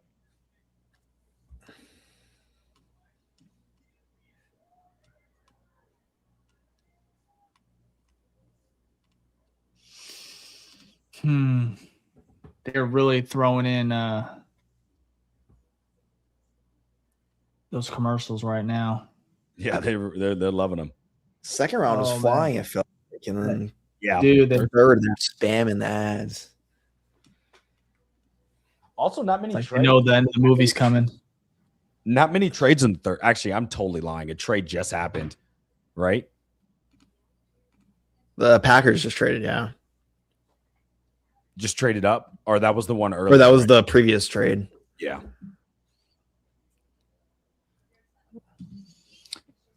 I guess it's a good time for a Cubs late night start, I guess. There you go. There you go.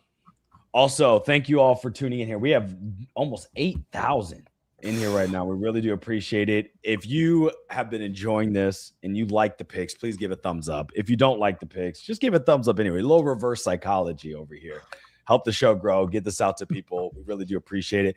Also, in this meantime, if this is your first time watching, please let us know in the chat with the hashtag #NewFaceGang. We'll make sure to give you a shout out. Just let us know in the comments. We love giving you shouts. I know we had some new people from last time's show, but we couldn't see the comments, so sorry about that. But we can see them now. Please let us know in the chat. And if this is not your first time and you've been watching Bears Fan TV for a while now, first off, much love. Really do appreciate it. But please leave a hashtag OG in the chat. And we'll make sure to give you a shout out before the end of the show. Appreciate every single one of you. Here you go. Bucks.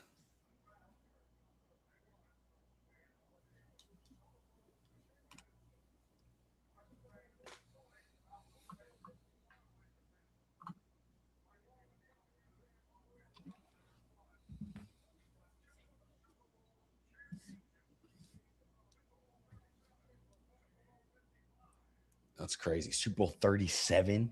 What was that? 1980 something? Oh, speaking of colorways, the creamsicle Bucks jersey, like that whole aesthetic too. So clean. The old logo, all of that. Give me it, please. Ted Hurst. Okay. GSU. That's about 10 feet from where I'm at right now.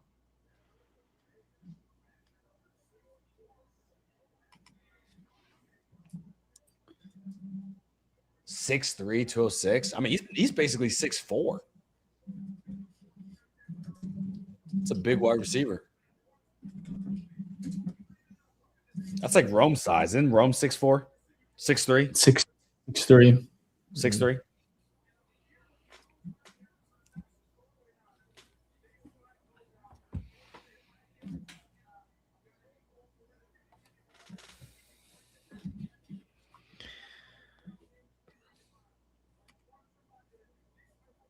The home stretch, 15 picks left. 15, unless we trade. We're 15 away from our pick? No, we're 4 away. 15 for the rest of the night. Oh, okay. No way. I wonder how they're probably not tired. They're probably excited. Still hoping they're getting picked. Enjoying the draft party. Hopefully it's also not end up not getting drafted. For sure. Oh, damn, I lost the tweet. Basically it was from Bleacher Report. No, it was from Underdog. Let me go back to it. About Sam Roush. Let me see here. Of course, I lost it. I hate when that happens on Twitter. It just fucking disappears from you. I'll try to find it again.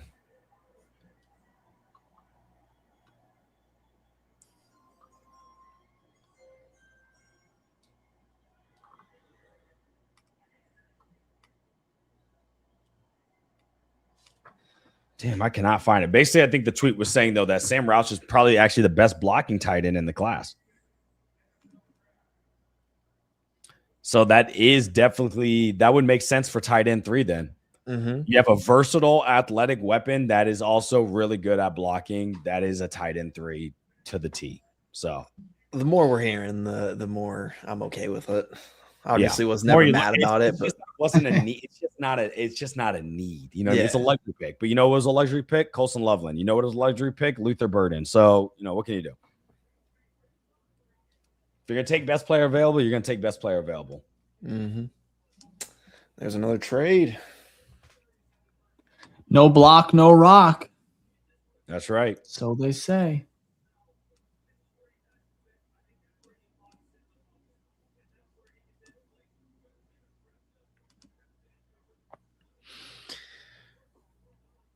The Browns traded up to 86, giving the Chargers 105, 145, and 206. Okay.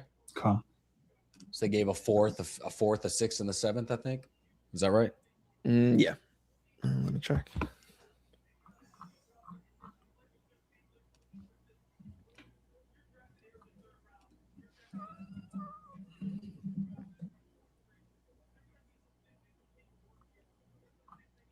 Fourth, fifth, and seventh. Yeah. Okay.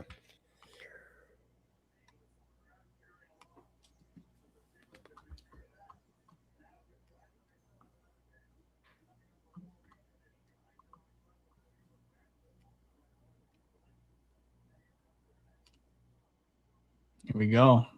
Austin Barber. Tackle. Okay.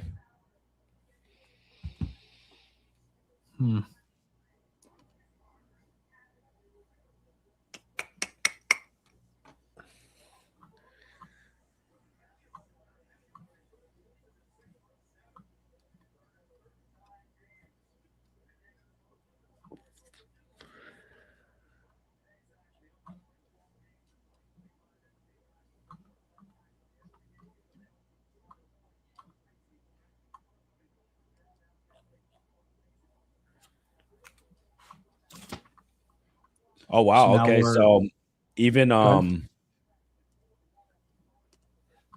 even when I'm looking at the Ringer, looking at Todd McShay, he said that Roush is one of the most underrated tight ends, expected to go in the third or the fourth. We got him, back half of the second.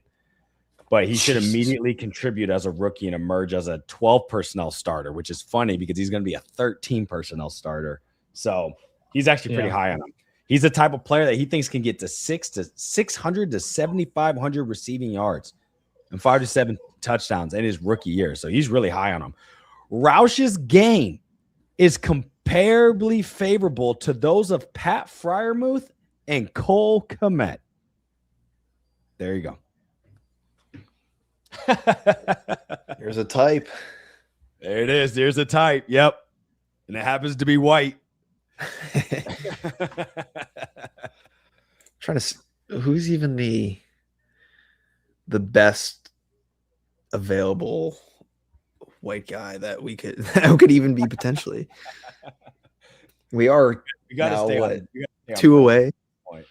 Yeah. By the way, we're 2 away, so let's get to the big boys here. While you're looking it up, let's know the best player, best available. Post comments too. See, this is longer than. This is 3 hours and 16 minutes. Yep. I thought this would go a lot faster. I really did. They really slowed it up, man. I love the NFL, but they gotta do a better job of this. Bro, it used to be even longer than this when they put it all in one day. They've made it somewhat faster, I think, but just slowly. No. But think about it, though. It is 400 picks. It's not 400. It's like 350 something. 300. Yeah. It's a lot. Okay, while we wait, I think it's a perfect time. I'm going to give a shout out to some of the OGs and new people. Sure. So Preston Connor on Twitter, #NewFaceGang. Y'all are fire. Appreciate it, Preston. Thank you for joining the #1 show for the fans, by the fans, Bears Fan TV. We're so happy you're here to join us in the draft party. Let us know in the comments who you think the Bears should take at 89. Make sure to shout that out. But thank you so much for being here. Really appreciate it. Of course, we got our Patreon member. We got our veteran Grizzly in the building, Alex Hamilton with a #OG. Enjoyed watching the draft with y'all tonight. Appreciate it, Alex. We're always glad that you're here with us. We got Isaac Everett in here as well with the #OG. Appreciate it, Isaac. We know you've been here since day one. And then our Hall of Fame Grizzly member who's holding down the Patreon, The Den. Thank you, Thomas Whitty, with a #OG and Bear Down. Sorry, I about glitched right there, but appreciate it. Thank you all for being here. So some picks who you guys want. Let us know in the comments who you guys want at 89. We got Bears Blast here. Says, give me Jennings Dunker. Well, there's a white guy to keep it going. Is that you're going to say, Griffin? Yep. Alex Hamilton. We have DDS, who's Danny Dennis Sutton, which I'm surprised is still sitting on the board here. I wonder what that's about. So interesting. We got Jacob Lena Hughes here with fuck it, take McCoy. No. Yeah, we were talking about that. That knee does not look promising. Very risky, but I could see if they take that, why they would. That'd be a long-term play. And then Preston, who's the new guy here. We appreciate it, Preston. At this point, they must go BPA. I agree. But you also say it could take DDS and maybe even take McCoy. So we got a lot of people that say bite the bullet on Jamard McCoy. But you know what's crazy? So Jamard McCoy's pro comp is Christian Gonzalez, who's a top 5 corner in the NFL. So that knee has to be fucked, like certified, shattered, shredded to pieces, no cartilage, because there's no way that you are comped to, you're expected to go top 15 before, this medical stuff came out. So you're already reviewed as a top guy. And you're not, and not only that, you're like literally compared to one of the best in the NFL. Your knee has to be literally broken glass all throughout. So that's what makes me scared. I was like, I can't really do that. Yeah, I don't know about third rounder. Sorry, go ahead. No, I just don't know if taking the third round. It's definitely a later pick risk to take. I feel like he's got to go here soon, right? He's going day 2. There's no way he falls to day 3, right? Someone's got to bite the bullet. Yeah, someone's gonna, or we're gonna see. I mean, who knows? Who knows, man? That's what makes the NFL fun. We got Fendi Ent, who said Grayson Halton or DDS, please. Yeah, those. Dave would definitely love both of those selections for sure.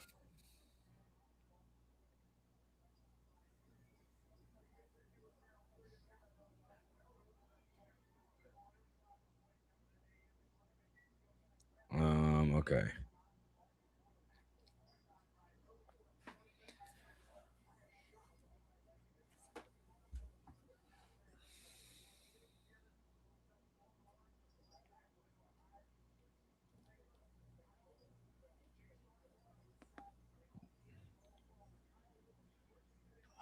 I doubt we go Lyman. We could. Maybe we go Thieneman. Have I been muted this whole time? Yes. Been talking. I would say Grayson Haltner, DDS, would calm the seas a little bit as far as Bears Twitter. Bears. Yeah. So the Bears have a chance here. Take whoever they want. Yeah, I'll go DDS till he gets picked again. So.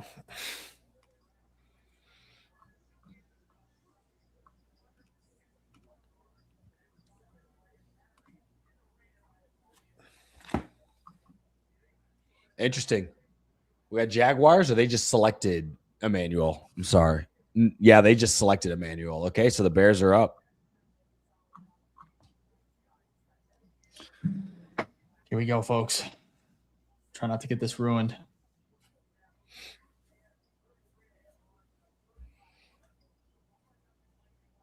Let me close the comments. Oh, here's a good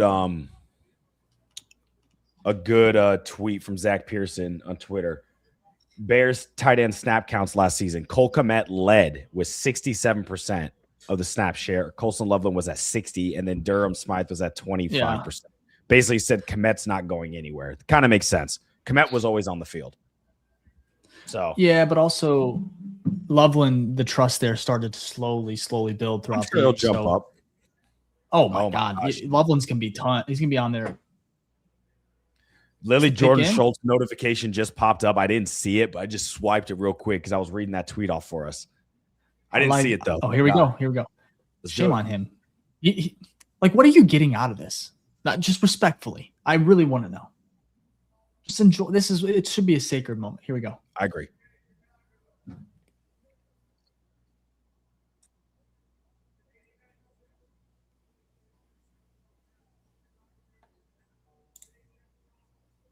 Oh, he's a fucking sicko. He's a fucking sicko. We're scoring 100 points this year. Every game. Crazy. I mean, you were right. That's showing Ben's taking full control. Oh my God.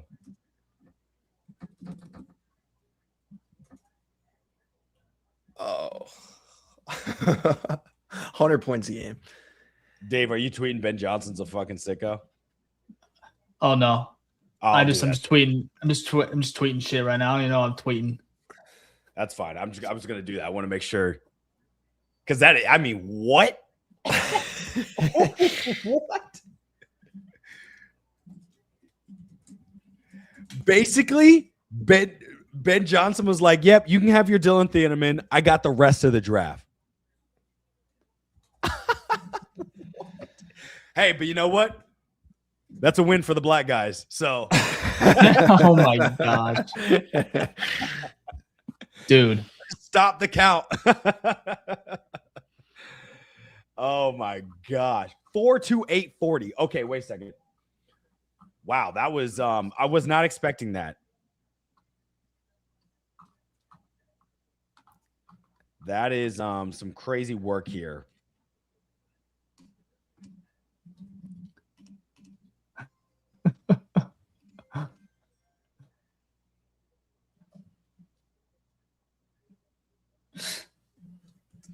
Interesting. I like it. Now at this point. Yo, this is crazy. I did not expect that. Oh, none of us talked about that. None of us even said wide receiver. No, this isn't. Kalen Black, love him. IU boy going to San Fran. He will work in that system. Running backs always thrive in Shanahan's offense. That'll be good. The graphics, like I said. Oh, you're getting the graphic? Ben Johnson is in full control of this team. So he just, yeah. Wow. Doesn't even make sense, bro. Holy shit. I just spent time convincing myself the tight end pick was to make up for the wide receiver 3-4. You gave it. You just damn.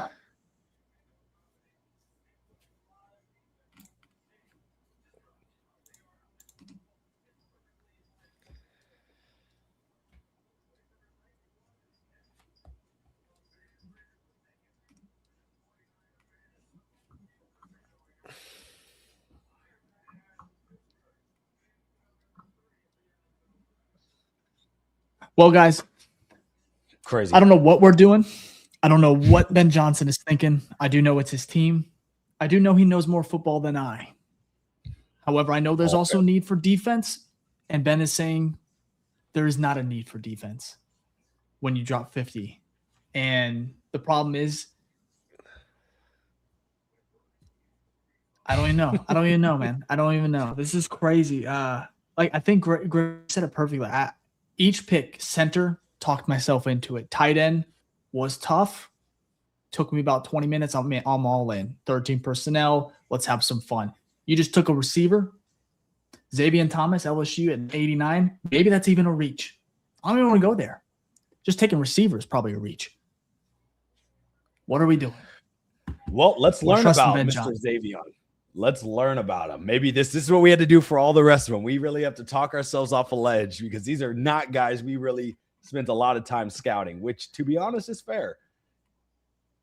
I want to say, first and foremost, unconfirmed, I believe Xavion Thomas is the fastest Bear ever drafted in terms of 40-yard dash time. Oh, wow. Okay. 4.28. I believe Kevin White was ahead of him at 4.35, according to my independent research, which could be very incorrect. But so basically, don't believe a word. Is he the fastest? Is he the fastest player drafted? No, not ever drafted by the Bears. Yeah, by the Bears, yeah. That's what he's saying. I can't confirm that, but I trust Griffin. I'm just gonna tweet it, and people yell at me. It's gonna be, I'm gonna say blame Griffin. And he might be. Who ran faster than 4.2? 4.28 is fast. In terms of Bears, I don't think many because I think I was trying to make like this graphic, but I just didn't want to because it was just very unconfirmed and sloppy. But I'm pretty sure I was seeing like Velus Jones, Kevin White. I don't think Devin Hester ran the 40 at the combine, so he didn't count. This is Ben Johnson's team, man. This is crazy.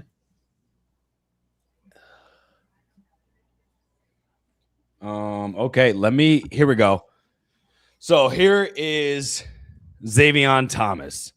Thomas ran the third fastest 40-yard dash at the combine, regardless of position at 4.28. He has a very good short area quickness and suddenness with running routes. Plus, he is a very efficient getting out of his cuts and tempos his routes. Thomas does a good job idling down when he has green grass around him in zone coverage. He was used as a gadget player over 2 seasons at LSU, lining up or motioning in the backfield, to create mismatches in coverage. His lack of length can hurt him against longer cornerbacks, but he could add value on special teams, accounting for 3 return touchdowns in college. So we found a returner. Post-draft analysis here is, here's a big surprise, as Thomas was ranked as a round 7 player on my board. This is Matt Miller from ESPN, and number 222 by Scouts Inc. While there's room in Chicago's offense for a number 3 wide receiver, it was a surprise to see Thomas going ahead of Chris Bell, Skylar Bell, and Elijah Surratt. Thomas can scoot running a 4.28 40 at the combine, but he's a project player at this point in his career. It must be difficult for him to be more than a kick returner earlier on. So, trust in Ben Johnson. I expect this to be. I expect this to be a really bad draft grade. Yeah. And I want to end. I don't want to go too much longer, but I want to end with this from Infante. Oh my God. Okay. Bears GM Ryan Poles in the 3rd round. This is his draft history right now. Velus Jones Jr., Zach Pickens, Kareem Amagaji, Sam Roush, Xavion Thomas. We're looking at maybe an all-time stinker if these other 2 do not pan out. I'm not saying they will or won't. Who knows? But if they don't, Holy shit, that's 5 players that are just fucking whiffs, dude. 5 players potentially. But Sam should be a hit. Your picks in round 1 and round 2 outweigh anything of the third, so I'm okay with it. If Dylan Thieneman's a superstar or he's a dog, you don't care what you drafted in the 3rd round. If your round pick Logan Jones is the center for the future, you don't give a shit what this 3rd round is. These GMs do not hit on all of them. As long as you hit on the first 2, that's the most important, because more than likely those are the guys that turn your team from good to great. So we'll wait and see. But yeah, it's quite an interesting draft, to say the least. I will say this is a funny one from Mr. James. He said, "Can any of these dudes rush the damn passer?" I don't think so, unfortunately. So you might have to wait on that. You might have to wait on that. It's hilarious. Oh, well, I think we need to have another show where we digest this all for sure a little bit more, because all I keep saying is like trust Ben Johnson, but I truly want to get into the tape. I know at the end of the day, we have to see these guys at camp. We got to see them at OTAs. We got to see them get some reps, live reps, see what Ben Johnson in this fit looks like. What, is running back possibility for Xavion. That would be cool. Get some reps there and speed, returner, the tight end, center. At least we have round 1. Hell of a day for us. This could be fun too, though. So I'm going to keep the jury's out for me. Should be interesting, to say the least. So okay. Anything else? 3.5. We gotta real quick. Got to give a shout out, like we always do, to our Patreon members. We'll do that real quick. Shout out to our Hall of Fame Grizz. Shout out to Gage, who's in the chat. Michael across the pond. We got Phil. We got Thomas, who's in the chat. Dave, Daniel Jones across the pond. Angie. Yeah. We got Jerome from Darien. Ryan Reeves, who I saw was in the chat as well. And Chris, appreciate y'all. Excited to talk to you guys on our Patreon call here coming up at the end of the month. It'll be fun to digest the draft picks. That should be a bunch of great conversations. And if you want to be a part of that conversation and have a private Zoom with Dave, Griffin, and I, you can join the Patreon, the Den, $10 a month to get the Hall of Fame tier to unlock that.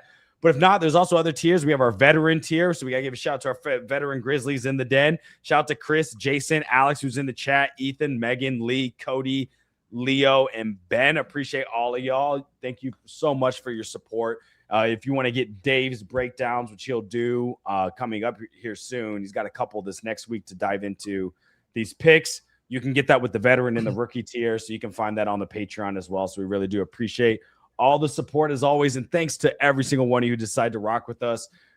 Whether it was 10 minutes, 5 minutes, the full 3 hours, like you guys rock, because we would be nothing without you. This is Bears Fan TV, the #1 show for the fans, by the fans. We mean that. We're fans like y'all. We have natural reactions. That's why we liked watching this, because we get just as perplexed about these picks as y'all do. And so we want to make sure we can build a community and a fan base here to really share that with y'all. So we really do appreciate y'all being a part of us in this journey.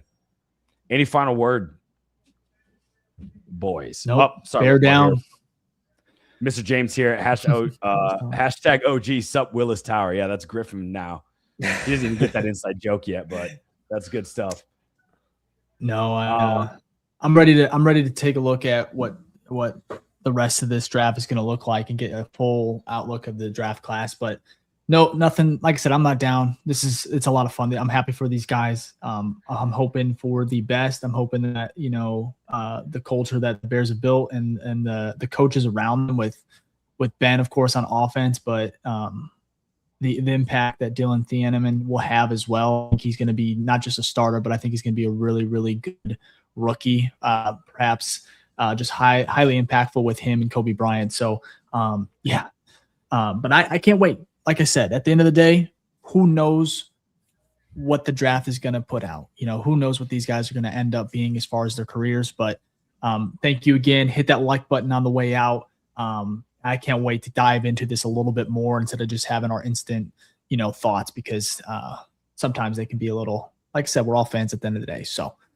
bear down, and we'll see you very, very soon. Maybe not tomorrow morning, but very, very soon for Griffin, another. Any final words?